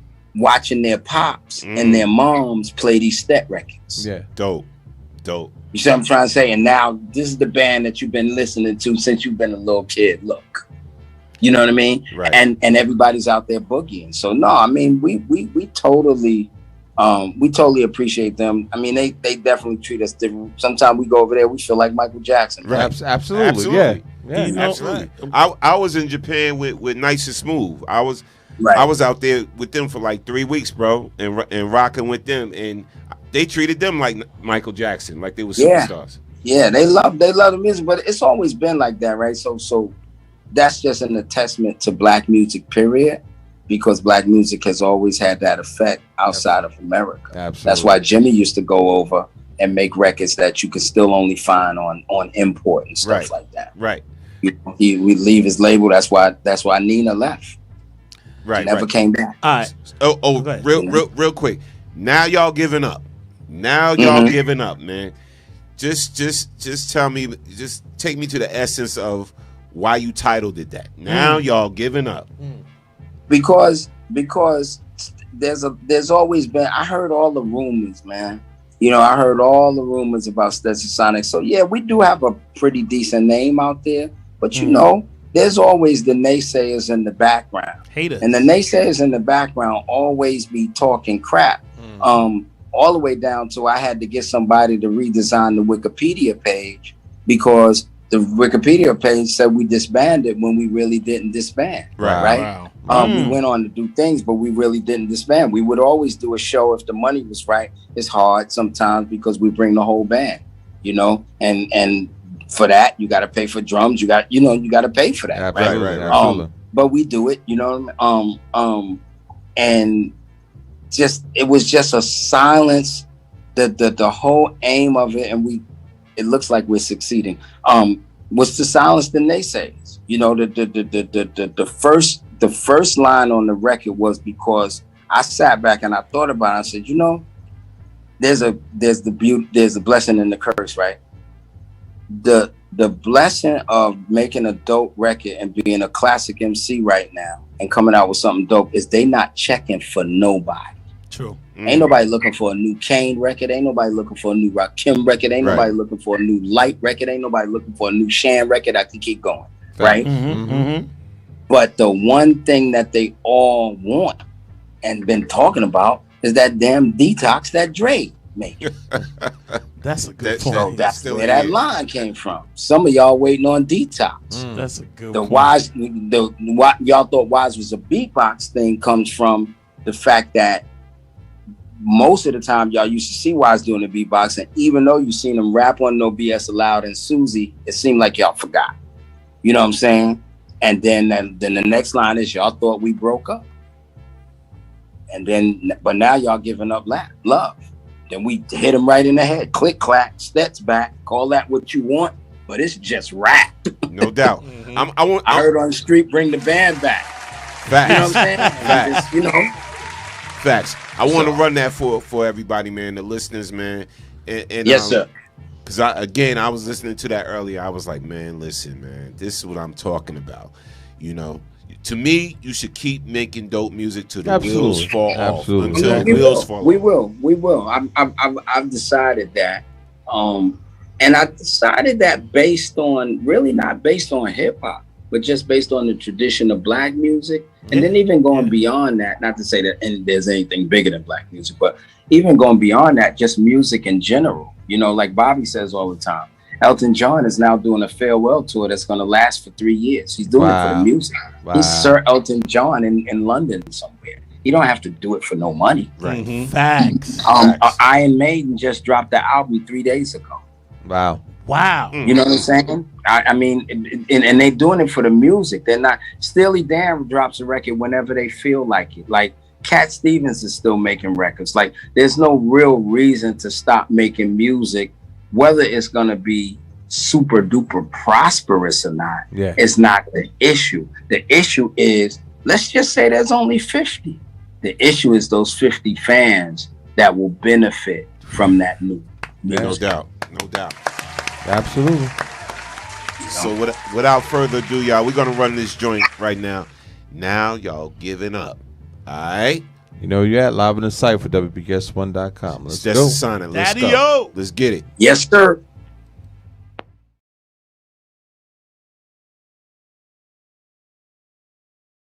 This is DJ Grand Wizard, Grand Imperial, grand of them all, DJ Prince Paul, brand new Stetsasonic.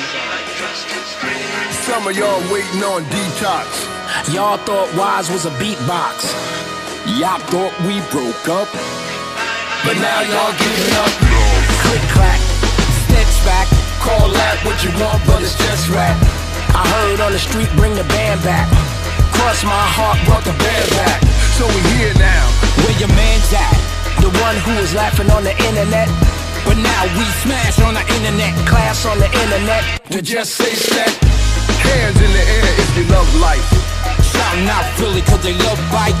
We in Brooklyn most of the time. And the whole southern time, mind the scenes with a drum set. Bobby Simmons on iHeartRadio. Prince Paul on the new Chris Rock show. Gamble, gamble. Bet, playing 928, it ain't hit yet. You know a girl got a black and yellow house. When we play, she come out, cause she eat, sleep, and shit stank.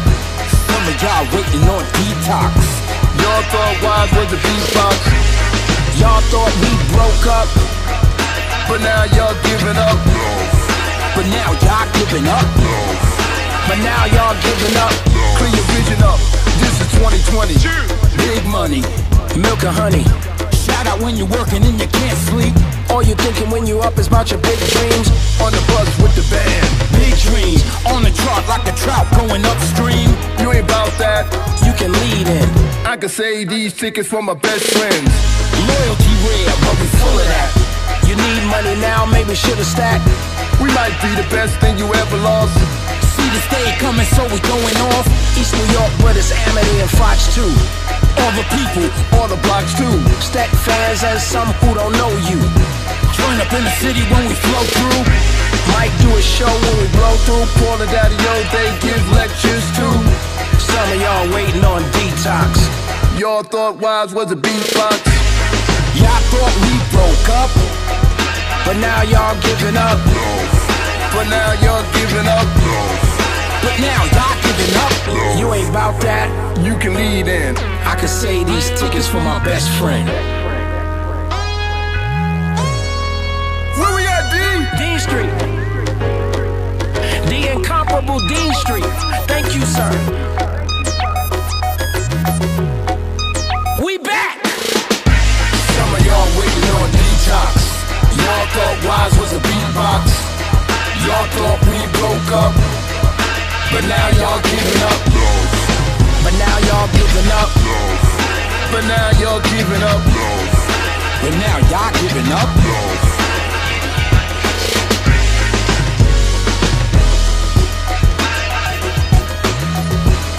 Man, live in the Cipher. I can't take this shit. Cipher live. I can't take. First of all, it was dope. Let's clap that up. Yeah, absolutely. But beyond that, energy crazy. The perfect marriage again. Lyrics and the track. The perfect marriage. Stetsasonic does it again. Thank you. Does it again. And I'm a promoter, and I'm gonna hit you with this right now, live on air.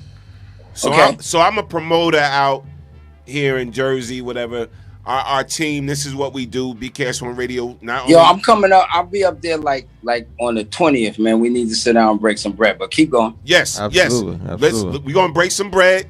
Of course, dinner on us, drinks on us, all of that.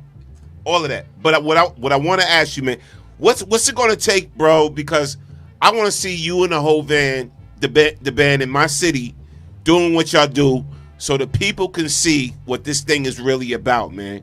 Because y'all energy is still the same. It's crazy. Yeah. It's still the same. Yeah, it's never gonna change. That part, man, these guys, man, let me tell you something, man. The first time I saw the finished product of that video, man, I started crying like a baby, man.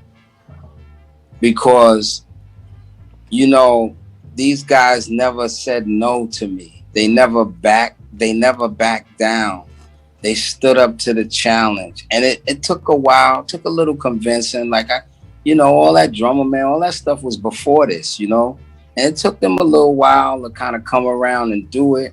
But by the time they committed to doing it, they gave me 1,000%, And I mean, I don't know if a lot of times people haven't been part of collectives like this. They may have not been part of bands or groups, so they don't really know what that's like. Exactly. But for me to not make a record with these guys in over 35 years, wow, okay, and for these guys to be able to develop, and they prove everything I've been saying for the last, with my little raggedy mouth, reckless mouth on YouTube for all these years, because I say, listen, we're not basketball players. It's not like our knees are going bad. Ain't nothing wrong with nobody's voice.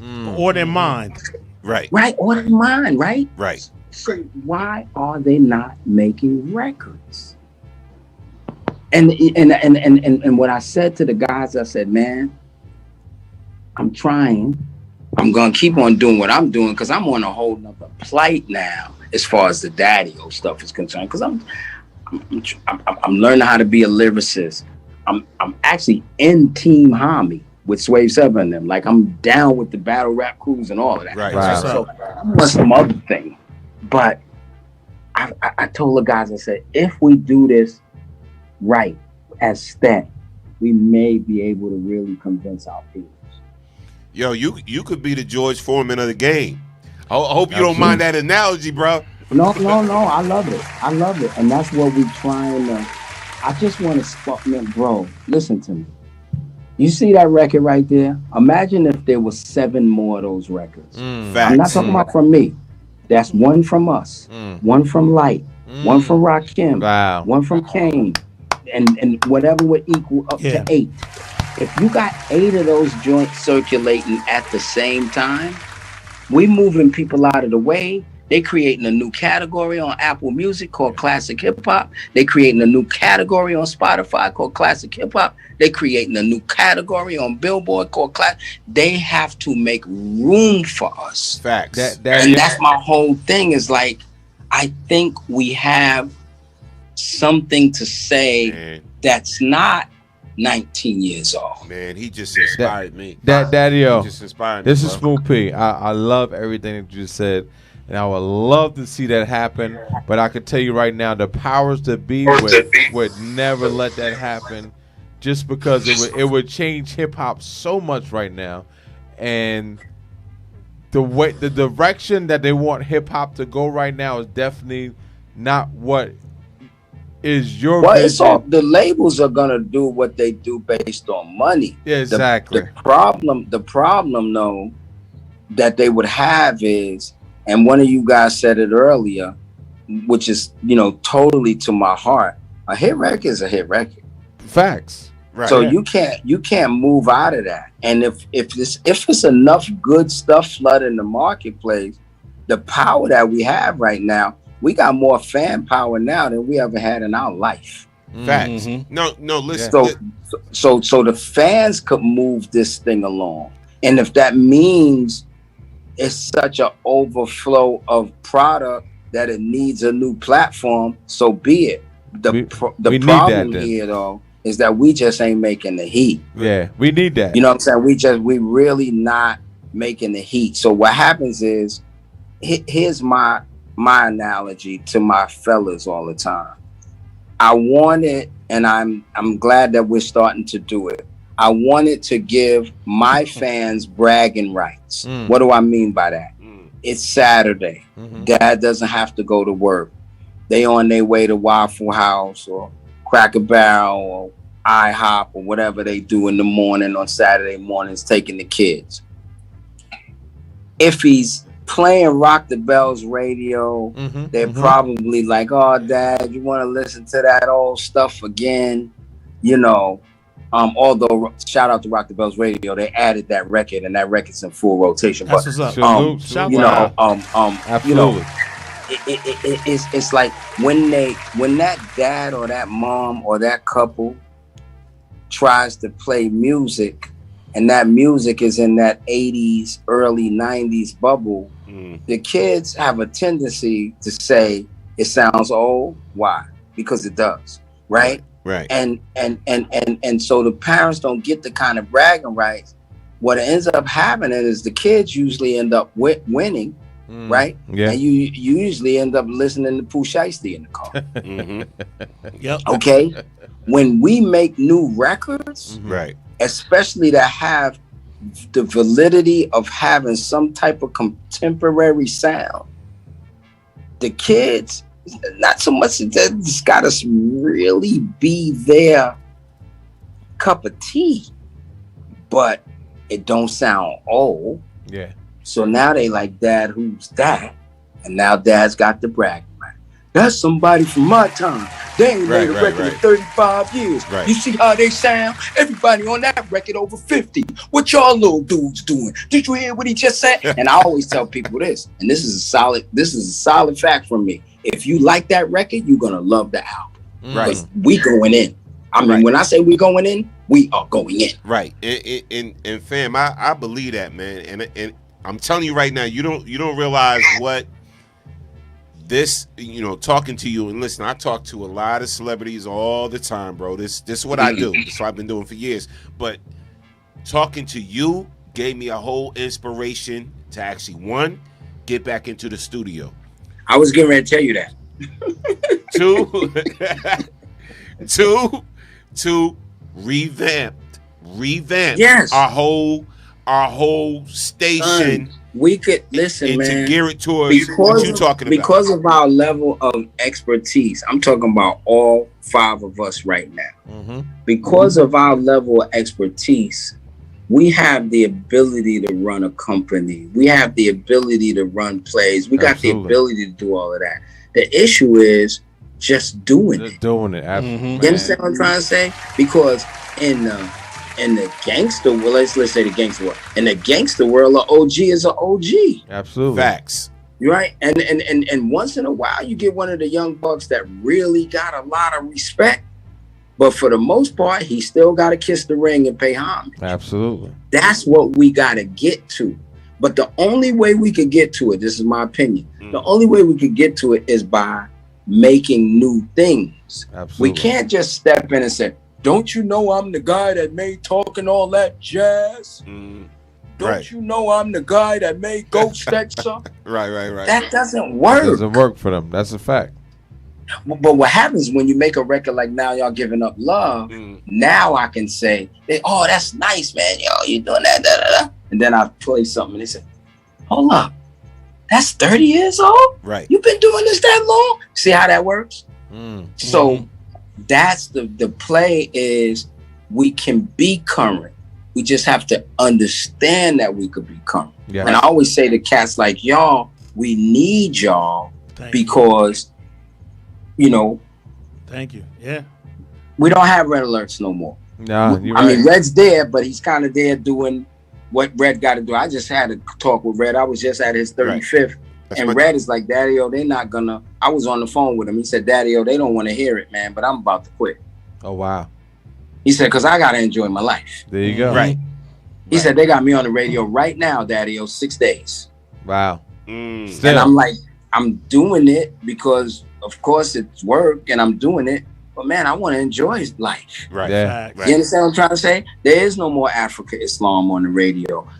Yeah, there's a little bit of Awesome 2. Awesome 2 do a little show through Scratch Vision sometime or whatever. Right. But it's guys like y'all that have the compilation of the kind of bloggish talk show with the music. Right. That's the new thing. Yes, absolutely. You understand what I'm trying to say? And y'all become the next level.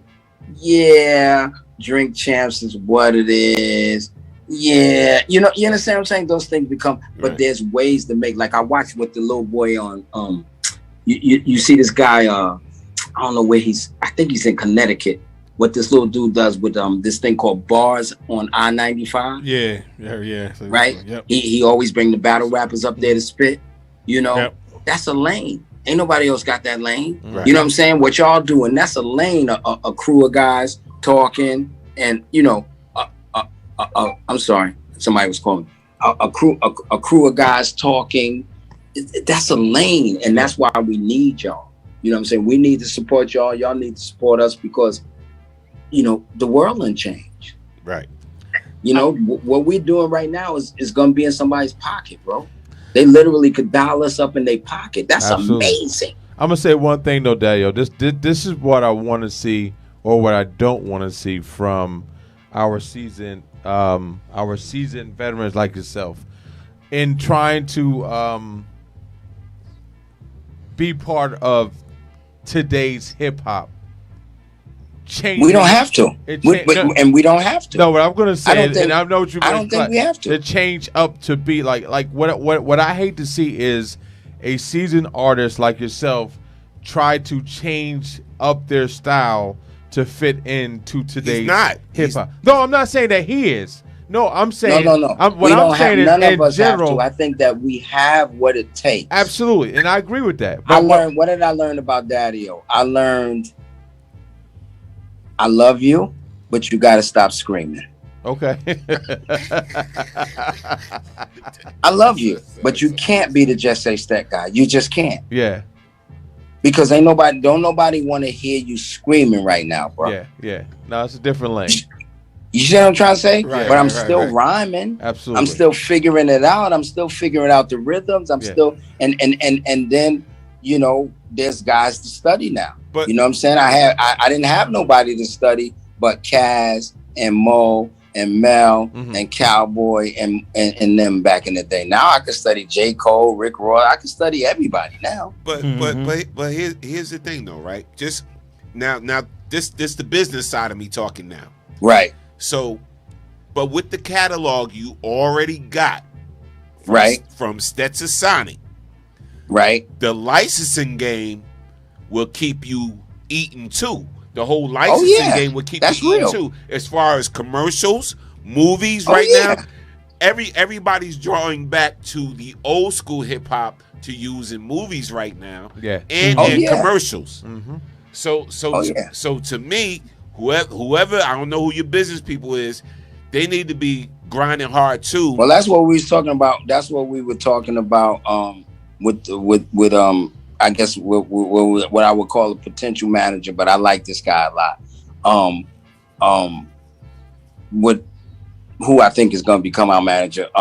Just yesterday we was talking about it. We was talking about how, because he manages a couple of prominent artists and he's been getting them all of that kind of stuff, and he says, "Man, this is the type of stuff y'all need to be doing. Yeah, that's what the money. Y'all need to be in the next commercial. Y'all need to be doing that." And he was talking about how we could do it and all of that. So yeah, I mean, we on it. I got to take it step by step. Honestly, my next my big thing with Stet right now is a follow-up video, because I know how the world works now, and it don't work like it used to. So you don't get a chance to play in the space for 6 months or 9 months anymore. Right. You know what I mean? So like I told them, I said, man, as soon as I can get it set up, we got to go with the next joint. Even though this one is brand new and we still getting ads on it and stuff like that, we got to have that one in the chamber all the time. Facts. Absolutely. Facts. This is a one in the chamber type of business now. It's not that you just can't do something and stop. Facts. I told people that about Eric Sermon. People like the last little Eric Sermon's album. I said, but if he don't come with an album within 2 months of putting that Verna out, what it was called, Verdania, something. Right. But yeah, I said, if he doesn't come, they're gonna forget. Right. We live in a microwave society. Quick. Yeah. This is what they do. This is what they would do with T Grizzly. This is what they would do with Rod Wave. It's got nothing to do with me. They do it with everybody. Right. You gotta do it. Listen, they're gonna do it with Drake. Yeah, you're right. You're right. That's why he keep putting stuff out. Yeah, but you know what? Keyword, Daddy-O, consistency. Consistency. Yes. Absolutely. So we gotta do it, you know what I'm saying? So that's my next, but I mean, man, I'm here for it, man. I'm here for it all. Trying to coach my guys through it the best way I can, taking advice from every place that I could get. And just trying to keep the music fresh, man, Now Daddy-O, this is chill. Let's keep it real. Let me say this real quick. We can't let you go without. I got some questions for you, man. Some straight up questions, and we gonna go with it. Question number one. We had this debate here all the time. Now let me preface these statements by saying to the world that's listening, these are our opinions, people. These are our opinions. Now, question number one. I'm going to keep it real. Me and Storm, P, and Ghost battle about this all the time. Okay. Who's the better MC? Run or DMC? We don't know where I stand. Man. Go ahead, man. Go ahead. Because you know Daddy-O going to tell the truth. I want it. Come on now. Run. Thank you. Absolutely. Okay. All right. That's hands down. Okay. Daddy-O got in his, right now he riding to California. He drive. Well, no, you're in Texas now, so I got to come back this way. You riding to Florida. You got Sally, Ghost Stetsa, and I don't know. What's the new joint name? Oh, now we're giving up love. Yeah. Which one is you playing, and in what order are you playing them? Those three. I'm probably playing now y'all giving up love first. Okay. I'm probably playing Go Stetsa second. End it off with Sally. And then I'm probably playing Sally 8 times. Now, DJ Storm Norm is playing Let the Fun Continue. Oh, that's dope. That's dope. That's what I'm playing, bro. All right, so now, a couple more. Which artist out of all the artists you work with outside of the band, who was the, and I'm going to say Dougie first. I'm going to take Dougie out of the equation too. Who was the most pleasurable to work with?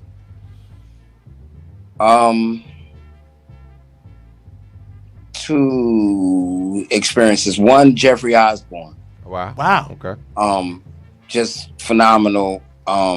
One take.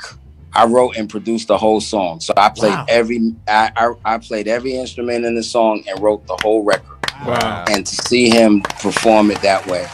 And then two was Daddy G, who is now how old is Daddy G now? He's 94. Wow. So 2 or 3 years ago, Chuck D came to me and said, Daddy, we don't do enough music with our legends. And he referenced the record that he made with Mavis Staples, and they got a Grammy for it. And he put me in touch with Daddy G and Gary U.S. Bonds, who made a record called A Quarter to Three that went =1 in the 60s. Wow. 1961, and we remade it. I reproduced it. And Daddy G is a producer as well. I didn't know how big of a producer until I got with him. And watching him work with the musicians, man, I watched him do this one thing, right? He had all these guys in there. He had the horn players in there, the piano player and stuff. And the drummer was playing. And he says, man, where you at, man? That's so corny, man. Listen, this time around, don't play. And he sat there, and the drummer had to listen to everybody else, but the drummer couldn't play. It was just amazing. Wow. You know? So that was, I think those two were my favorite. I mean, working with Mary is dope. What about Third World? Working with Biggie is dope. What about Third World? Quick. Okay. Third World was a lot of fun. That was a whole lot of fun, but that was like that's like an experience, man. You know what I'm saying? Like working with Third World is an experience. One thing I will say about Third World, though, a lot of people don't know that those guys are classically trained musicians. Wow. That's what's up. So I'm in the studio with them and they playing classical stuff for me. I'm like, whoa, this is crazy. So powerful. the musical conversations I had with Third World, they stretched all the way out. You know what I mean? To know. And then, you know, you learn, because a lot of times you don't know, man, but a lot of these island cats and stuff, they studied all forms of music. Absolutely.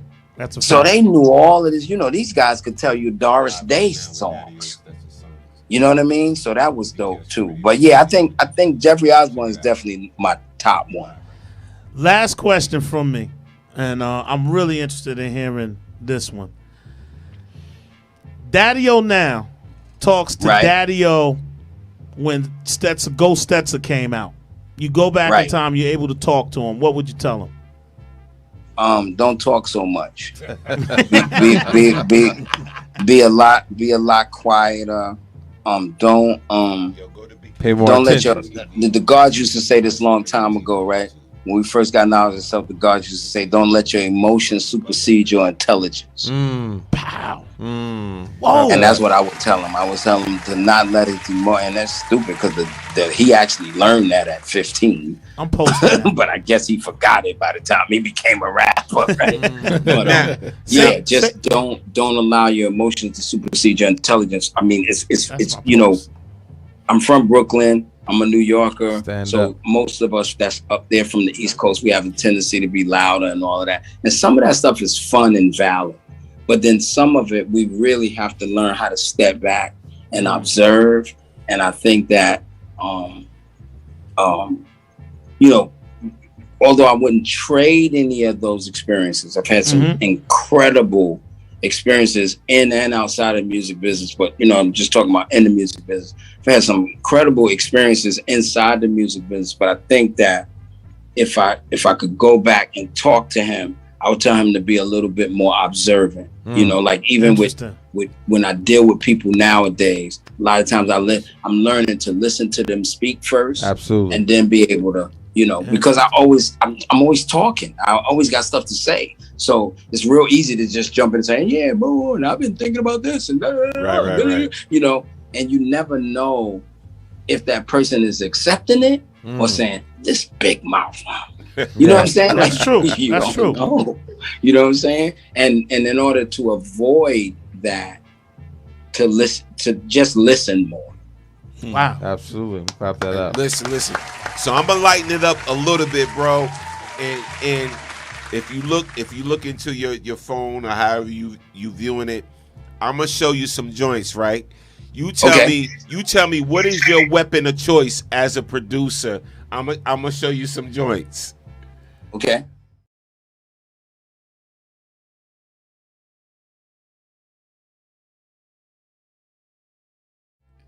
Right. Wow.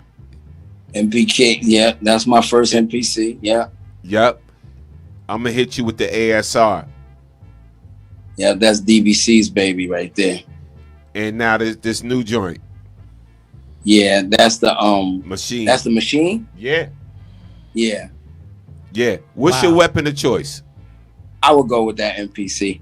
The MPC? Wow. Yeah, I would go with that MPC.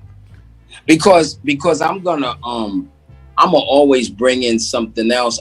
The ASR I never even really got into. That was DBC's thing. A lot of the Stet records got the ASR on it because DBC and Prince Paul both owned ASR 10s.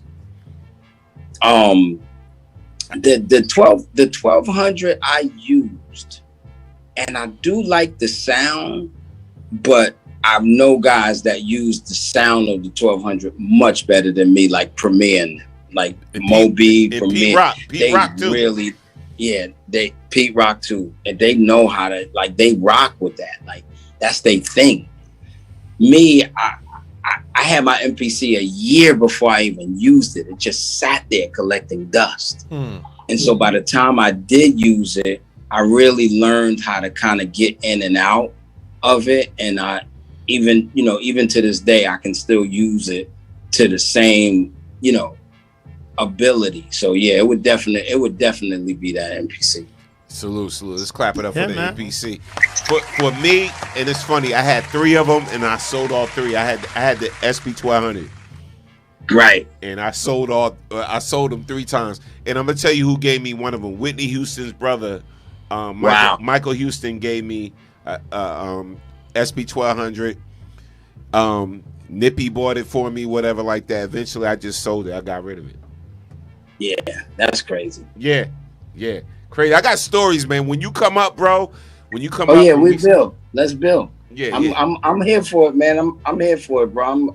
I got a new wind in this thing, man. I got a whole fresh new wind in this thing. And part of it is, I for the last few years, and I'm still in it.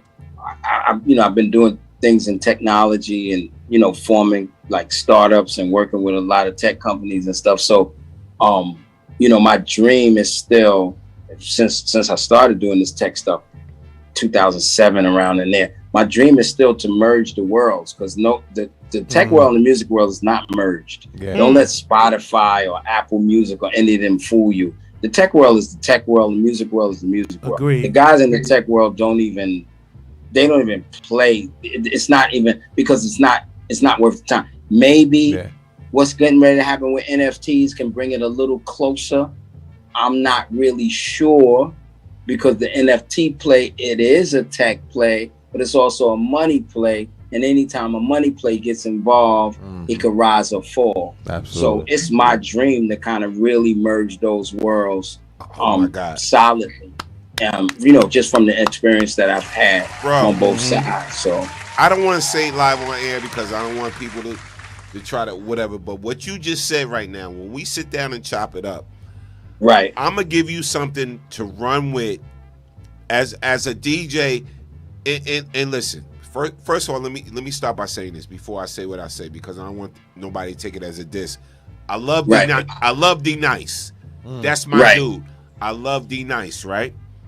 But I don't think one person should get a pass, and nobody else get a pass. Yeah. For you know what I'm saying, just wanting to play music, whatever, not trying to even sell it or whatever.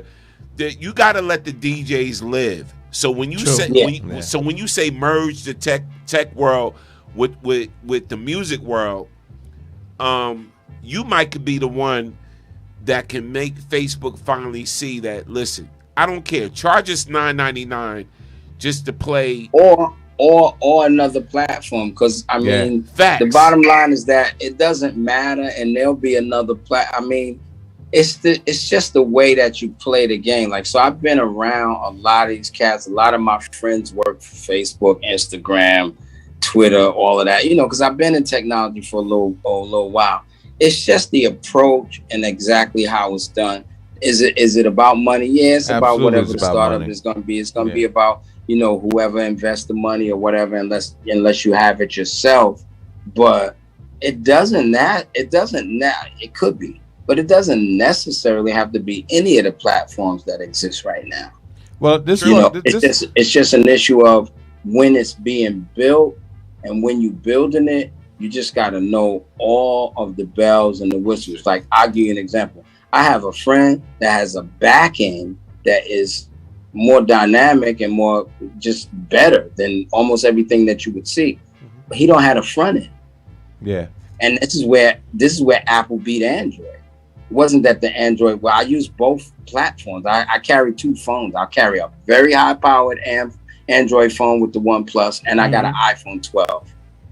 The technology of the Android is incredible, but the front end of the iPhone is what attracted everybody.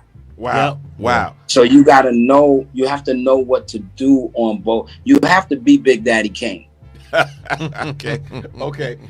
And for instance, we sit here talking about this, and we have a huge following on the Facebook platform.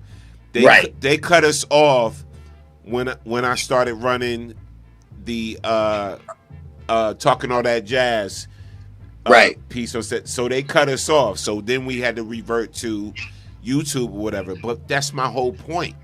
That's my whole point. So we're on here with Daddy-O. Yeah, exactly. Right. And Facebook doing a Daddy-O interview, and Facebook cut us off because we were playing all that jazz. Well, this one.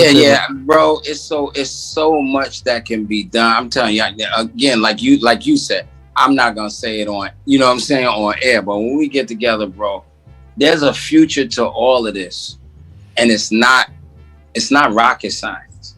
It's just an issue of willing participants, you know, to do it and just make it work. Like, one of the things that's happened in the past has been cats have had some incredible platforms, but then, or ideas for platforms, but then they go to the traditional music business and ask them to accept it, and it never works. Yeah. I was working at MCA Universal when Sean Fanning came around and presented Napster. Oh, wow. They told him no. Wow. You know what I'm saying? Like, and that's what most people think. If they come up with a great idea for technology, they think, oh, let's run to so-and-so because they're already out there, and let's boom. Or let's go to the music business and tell the music business this is their new chance. No, that's not the way you do it. Like, it's a way to do it. And if it means to grow from, I will say this, and I don't care about giving this away for free. Always understand, there's a benefit to starting on the ground floor all the time. Absolutely. Absolutely. Sometimes people are too big to catch you. Absolutely. So I can do some things right now that Sony can't do because they too big. Right. They got to keep the lights on in that big ass building. Right. So they can't even afford to switch up what they do. Because if they switch up one thing of what they do, mortgages could be not paid. Wow, man. But me, I'm flexible. So if you say to me today, yo, Daddy-O, we can't really take the Ford 150 today. We got to jump in the Fiat. I'm jumping in the Fiat with you and we move. Absolutely.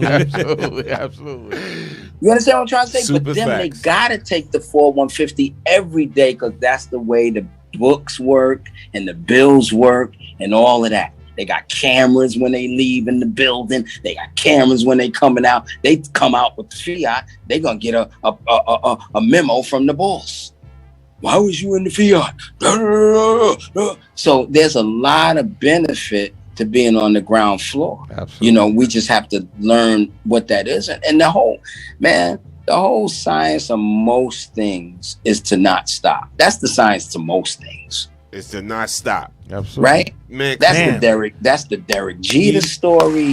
That's the Terry Bradshaw story. Shit, I'll give you a better one. That's the Michael Strahan story. Like, you just don't stop. Mm-hmm. You know what I'm saying? And before you know it, yeah, maybe 8 things done fail. But that 9th thing, it's gonna hit. Done went crazy. See? Yeah, absolutely. Yo, Daddy, Come on, I man. gotta say this. Talking to you tonight, I done got about 20 Facebook statuses I'm gonna put up with these sayings and Beautiful, I'm brother. definitely put 'em Beautiful. up. That's what I'm here for, man. That's what an OG supposed That's to do, wisdom. man. That's Absolutely. wisdom. You know what I'm saying? That's what an OG supposed to do. I get mad at cats my age and they ain't dropping nothing. I'm No like, Jews. who Yeah. are you, man? You know what's See, funny? I got OGs. I said it in one of I got a record called Part of the Plan that I did with Smith and Wesson. And I said it in the record. I said, because I'm an OG, but I got OGs. Like Absolutely. 2 of my OGs still alive. One passed. My one OG that passed is Ronnie New. God bless him. Pee Wee Kirkland's still my OG. Mike Conception's still my OG. So even though I'm an OG, I still got OGs that's like, absolutely. yo, D, like, what are you talking about? Like, no, nigga, you can't do that. Right. I'm like, yo, you know what I'm saying? And that's what it's supposed to be about. Like, the one thing I say, don't get me started, but the one thing I say, like, even with this country, people talk about this country all the time. You could have political party fights all you want. I don't care. The issue with America is the absence of elders. That's it. Wow. That's Back it. that up for a fact. Because when America decides to put a 12-year-old on the cover of Time magazine and call her Woman of the Year, you're bugging right now. Damn. You're really bugging right Damn. now. Never You understand? thought of it When you're taking your leads from these, they're not even middle age, they're young people in the news cycle. When you're taking your leads from them and they have no experience. elders. Yeah, exactly. You understand what I'm trying to say? So they're going to say what they're going to say and think that they're validated, because it's like I got a 12-year-old at home. And one thing I tell my daughter all the time, I said, listen, knowledge is different than viewing. Absolutely. Facts. You can view something on YouTube. It doesn't mean you know it. Absolutely. Knowing is when I say to you 5 + 5, and when she comes out with that 10, I say, see, you know that. And that's the problem. Like, we people are beginning to start living their lives with memes and all these things, thinking that they know something. Right. I look at stuff on the internet and it says fact, something. I'm looking at, I could have put that meme together. You know what I'm saying? It's a weird, we're in a weird place. And if we don't have elders, and that's the same thing with hip hop, If we don't have elders, you're gonna see waywardness. What's the name of that movie? Oh man, I wish I could. Oh my God. Oh man. Yo, when I talk to you the next time, I'm gonna remember this movie, because I used to talk about it all the time and I finally found it. But it's a movie where they started killing the people over a certain age.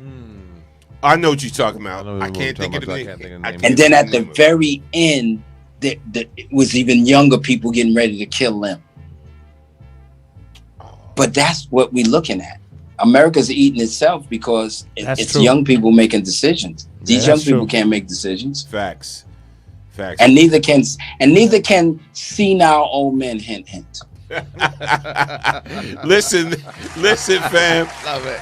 Tell everybody, give everybody your contacts, whatever you want them to follow, whatever you want them to download. This is what I say. Stetsasonic.com. Go to Stetsasonic.com. All the Stet stuff is up there. The new singles up there. We got some other goodies up there, hoodies, sweatshirts. Those shirts Something was else we dope. just put. In that Something else video. we just put up there. We put up those shirts that you saw in the video. Yeah. Those was dope. Something happened to your audio. Yeah. Oh, hold on. Am I in? We hear you now. There you Yeah. go. There you go. I think I was covering. I said, yeah, the hoodies, sweatshirt. Yes, those shirts that's in the video. But we just put up the back catalog as well. Dope. So if you don't have Info Gear, On Fire or Blood, Sweat, No Tears, that's also up there. So Stetsasonic.com for all of that. We love you to go there for the music because it kind of goes in our pocket and not the stream. But we are on all the streaming services as well. I'm Professor Daddy-O, one word, all over the internet, Instagram, Facebook, Twitter.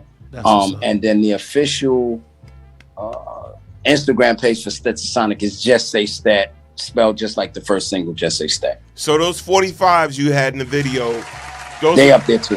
They should be up there. If they're not there, you selling those? I could give you a link. We do that with a company called Our Label, that's out of Germany, GU. And so yeah, we released this record on 45 last year. Wow. So we was already getting played by like Bobito and all of them. But yeah, but that's the plan. Like a lot of times, I did the same thing with Drummer Man. I have a Drummer Man 45 too. Facts. Wow. Facts. And you know the crazy thing about it, and rest in peace, and rest in glory, shout out to Biz's family, Oh, yeah. shout out to Cool V. But Biz had the 45 joint, you know, like he had the 45 turntable joints. Yeah. Biz was ill. Biz went and bought the old man out. The old man that used to be in the village, he bought this whole store. Yeah, man. Wow. That was my man. Yeah. Salute to you, man. Salute, man. Listen, please, Hey, bro. Appreciate you. When you come up, Thank you. to Jersey, Anytime. Jersey, Anytime. New York, Eric. So please. yo, DM me on my Instagram. I answer everything. DM me all the information, and I'll send you back my number and everything, and then we'll get up when I get up there. Facts. Salute. Facts, my dude. Listen, man. Appreciate you, brother. you for sure, man. Appreciate you. Peace Brothers. and blessings, man. Yeah. Y'all be easy, man. Yeah. You All too, right. fam. All right. All right. Peace. One love. One love. Yeah, man. No doubt. Wow, great interview. Great interview. Oh, my great God. interview. I ain't gonna front. Listen, don't get mad, y'all. This is one of my favorite. Yeah, I was just about to say that. Facts, hands down. Celebs, other guests, whatever. No, this is one of my favorite interviews. Yeah, man. Because It was real. At some point, I forgot that we was on the air. Yeah, We talking. We're just kicking it. We was just talking it and just kicking it and Yeah. everything. Shout out to everybody, man, that tuned in. Yeah, we had problems on Facebook because we got cut off. But we're gonna repost this like it's live. Yeah. On Facebook. I'll do it tomorrow. I'll repost it like it's live on Facebook. Y'all can watch it tomorrow. But this was a deep interview. Yeah, man. Great. One thing I want to say before we go, what he just said about the technology. The problem with that is just the problem that we had tonight. The people with the long money controls it all. So even if you start another platform, they just go and buy it and they censor it. You know what I'm saying? That's the real issue. You get another platform, the long money buys it, and it's still censored. But we gotta do what we gotta do, though. You know. But definitely a great interview with Daddy-O. Facts. Shout out, a lot of people giving us love on the interview. They was like, that was amazing. Yeah, man. Shout out to everybody on the gram. But back to that question is, who you mad at, the record labels or you mad at Facebook? You gotta kind of be mad at both. Well, because if the I'm record with label's going, like, look, we need to get something because you playing our stuff. If they're putting pressure on the technology, because it's not just Facebook that does it, it's all of these. Yeah. And certain ones started, like even Twitch started doing. Twitch, didn't keep up with it before, but now they're getting up on it. Oh yeah. So it's like They the shutting us record down. labels and the people going after them. So then they got to do something. But it has to be a way where the people who have a site can either buy a license, Storm said or it. get something that exactly. And you charge. Mixcloud is doing it. That's going to actually come down the road, I bet you. But why Mixcloud is doing it? Should have been. They charging $14.99. Yeah. We pay that $14.99. They pay the license. You can play whatever you want to on there, whatever. So something is happening to where they just don't want to adapt it yet. They don't want to adapt it. They're not getting the right deal. Yeah, and Well, that's Facebook is going to try to bully their way. Facebook's going to be like trying to like Walmart. Yeah, This is no, the you're rate right. you want. That ain't the rate we want to pay. Yeah, but no, you So you're know right. they're going to haggle until they get the right price range for them, That- and then they're that going to best come up with fits the them. plan. Yeah. Char- Because I hate to cut you off, but Mixcloud, like I said, that was based off music from the door. Straight music. Facebook was basically just post people, and then all of a sudden they started seeing people building their platform off of playing music, and then the people with the big platforms get paid because their platform's big. So then people come like, "Hey, you're using my content to get big. Yeah. We want a cut of it." We want So a it's cut. like a whole slice of the pie that's got to get cut up, and until it gets decided how they're going to divvy it up, then it's going to be this issue. Mixcloud don't save the video. They don't save the live video. So That's- you can't that's go the back difference. and Can't- You Exactly. can't go back replay it. to it, and that's a big That's a big provision workaround. in the copyright thing. Because that's how the other one streaming service used to be. Yeah. Like like Napster when it came back, and the other streaming service. If you played it straight through, you didn't try to replay it. They got around a lot of the loopholes. Yeah, listen, man. Again, shout out to everybody on the check-in. Make sure you follow us on BKS on Radio TV on YouTube, Facebook, Instagram at BKS on Radio ENT. We coming back with more and more content. Again, shout out to Yolanda Mack. Yes. Yeah. Appreciate you. Yeah, shout out to everybody that checked it out. We're going to run this again because there's a lot of information that people need to hear that they Absolutely. probably missed tonight. Absolutely. Again, for those locally in the Jersey area, we got a Sip and Slow Jams popping man. September 17th. You was at the lake. Can't late though, chill. But you was It there. was dope. It was dope. I saw some old Different kind of friends. vibe. Yeah, man. You Definitely a tell me nice R&B slow songs and cigars and some nice mellow drink. That's the best way to be, man. Sip and Cigars, Slow food, Jams. hookah. Yes, Come September 17th. Yes. It's a Friday, 7 p.m. to 11 p.m. Hit us up. If you know us, hit us up. Say, I want to be at the next Sip and Slow Jams. It's going down September 17th, Friday, private location, all of that. Again, we want to thank everybody for joining us on BKS on Radio TV, on the Live in the Cipher show. We back, baby. Yeah, man. We are back. We appreciate you all. God bless y'all, man. And listen, this show was never about us.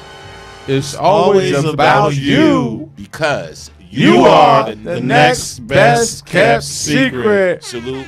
Thanks, Daddy-O, for Like the way. just some real talk Yeah, man. and everything. And we're gonna go out to this joint. Daddy-O probably don't even know. Make sure you check us out.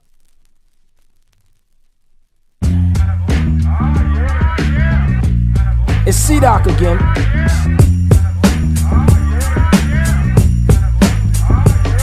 Yep, oh that truth. Watch this. Watch that, ready but you not that. Steady, never off track. Boom with the kickback. Hood but I don't trap. Should but I don't clap. Filters in the Snapchat. Sorry you can keep that. Thorough but you knew already. Patience but the punch petty. Straight from the concrete. Child of the street. Grew up playing pity pat. Big fan of battle rap. Freestyle on flex. Lux was the best. Sib said get him D. He ain't have to tell me twice so you got. Goat you are not. Vex cause you lesser now. Dad the professor now. Teamed up with Doc. Straight to the top. Top like a top hat. Top like the NASDAQ. Top like the money you receive in the cash app. Rhyme like a bully putting pressure on the block. Class in session. EDU hip hop. Now I've been called a rebel. But I've been good to you. Many things on my mind. Straight from my hood to you.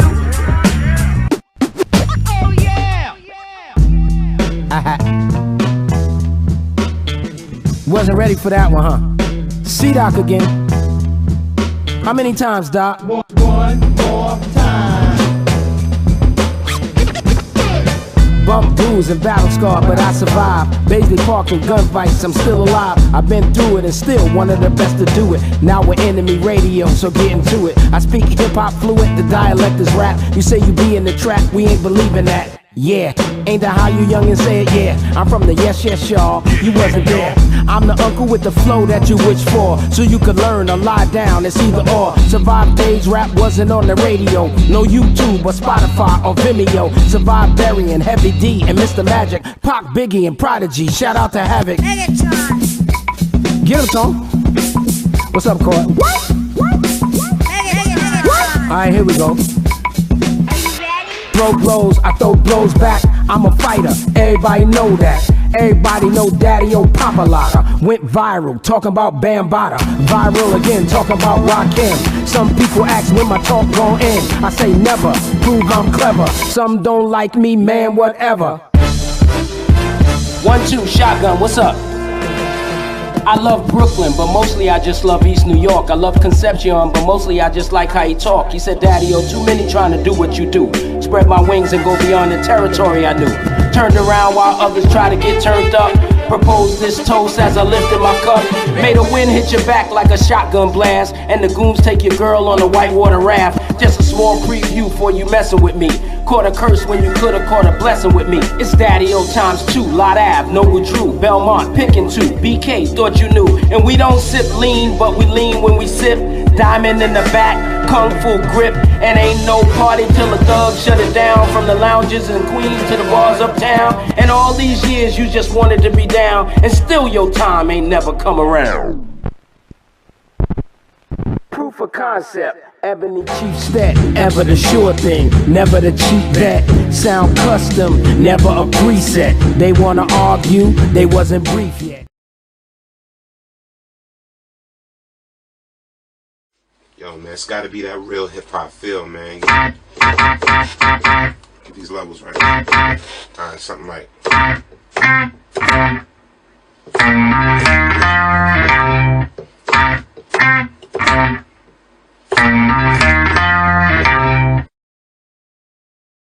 You will now go back to when rap music had hard beats. When it was called hip-hop. Live in the Cipher!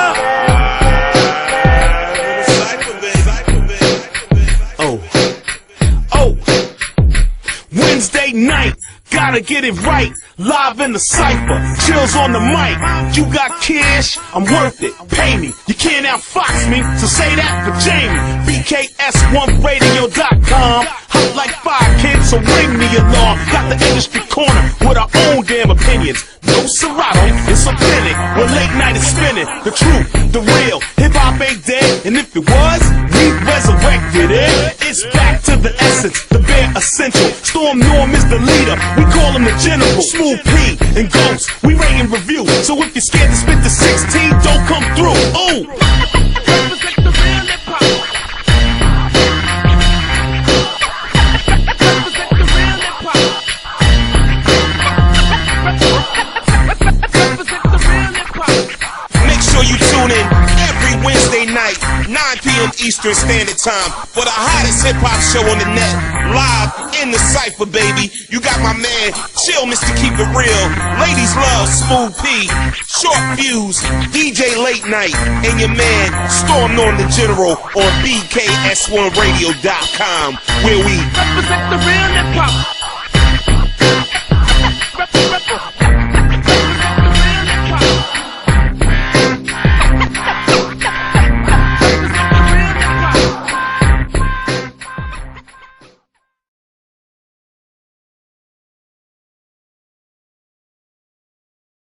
Yo, man, it's gotta be real hip-hop.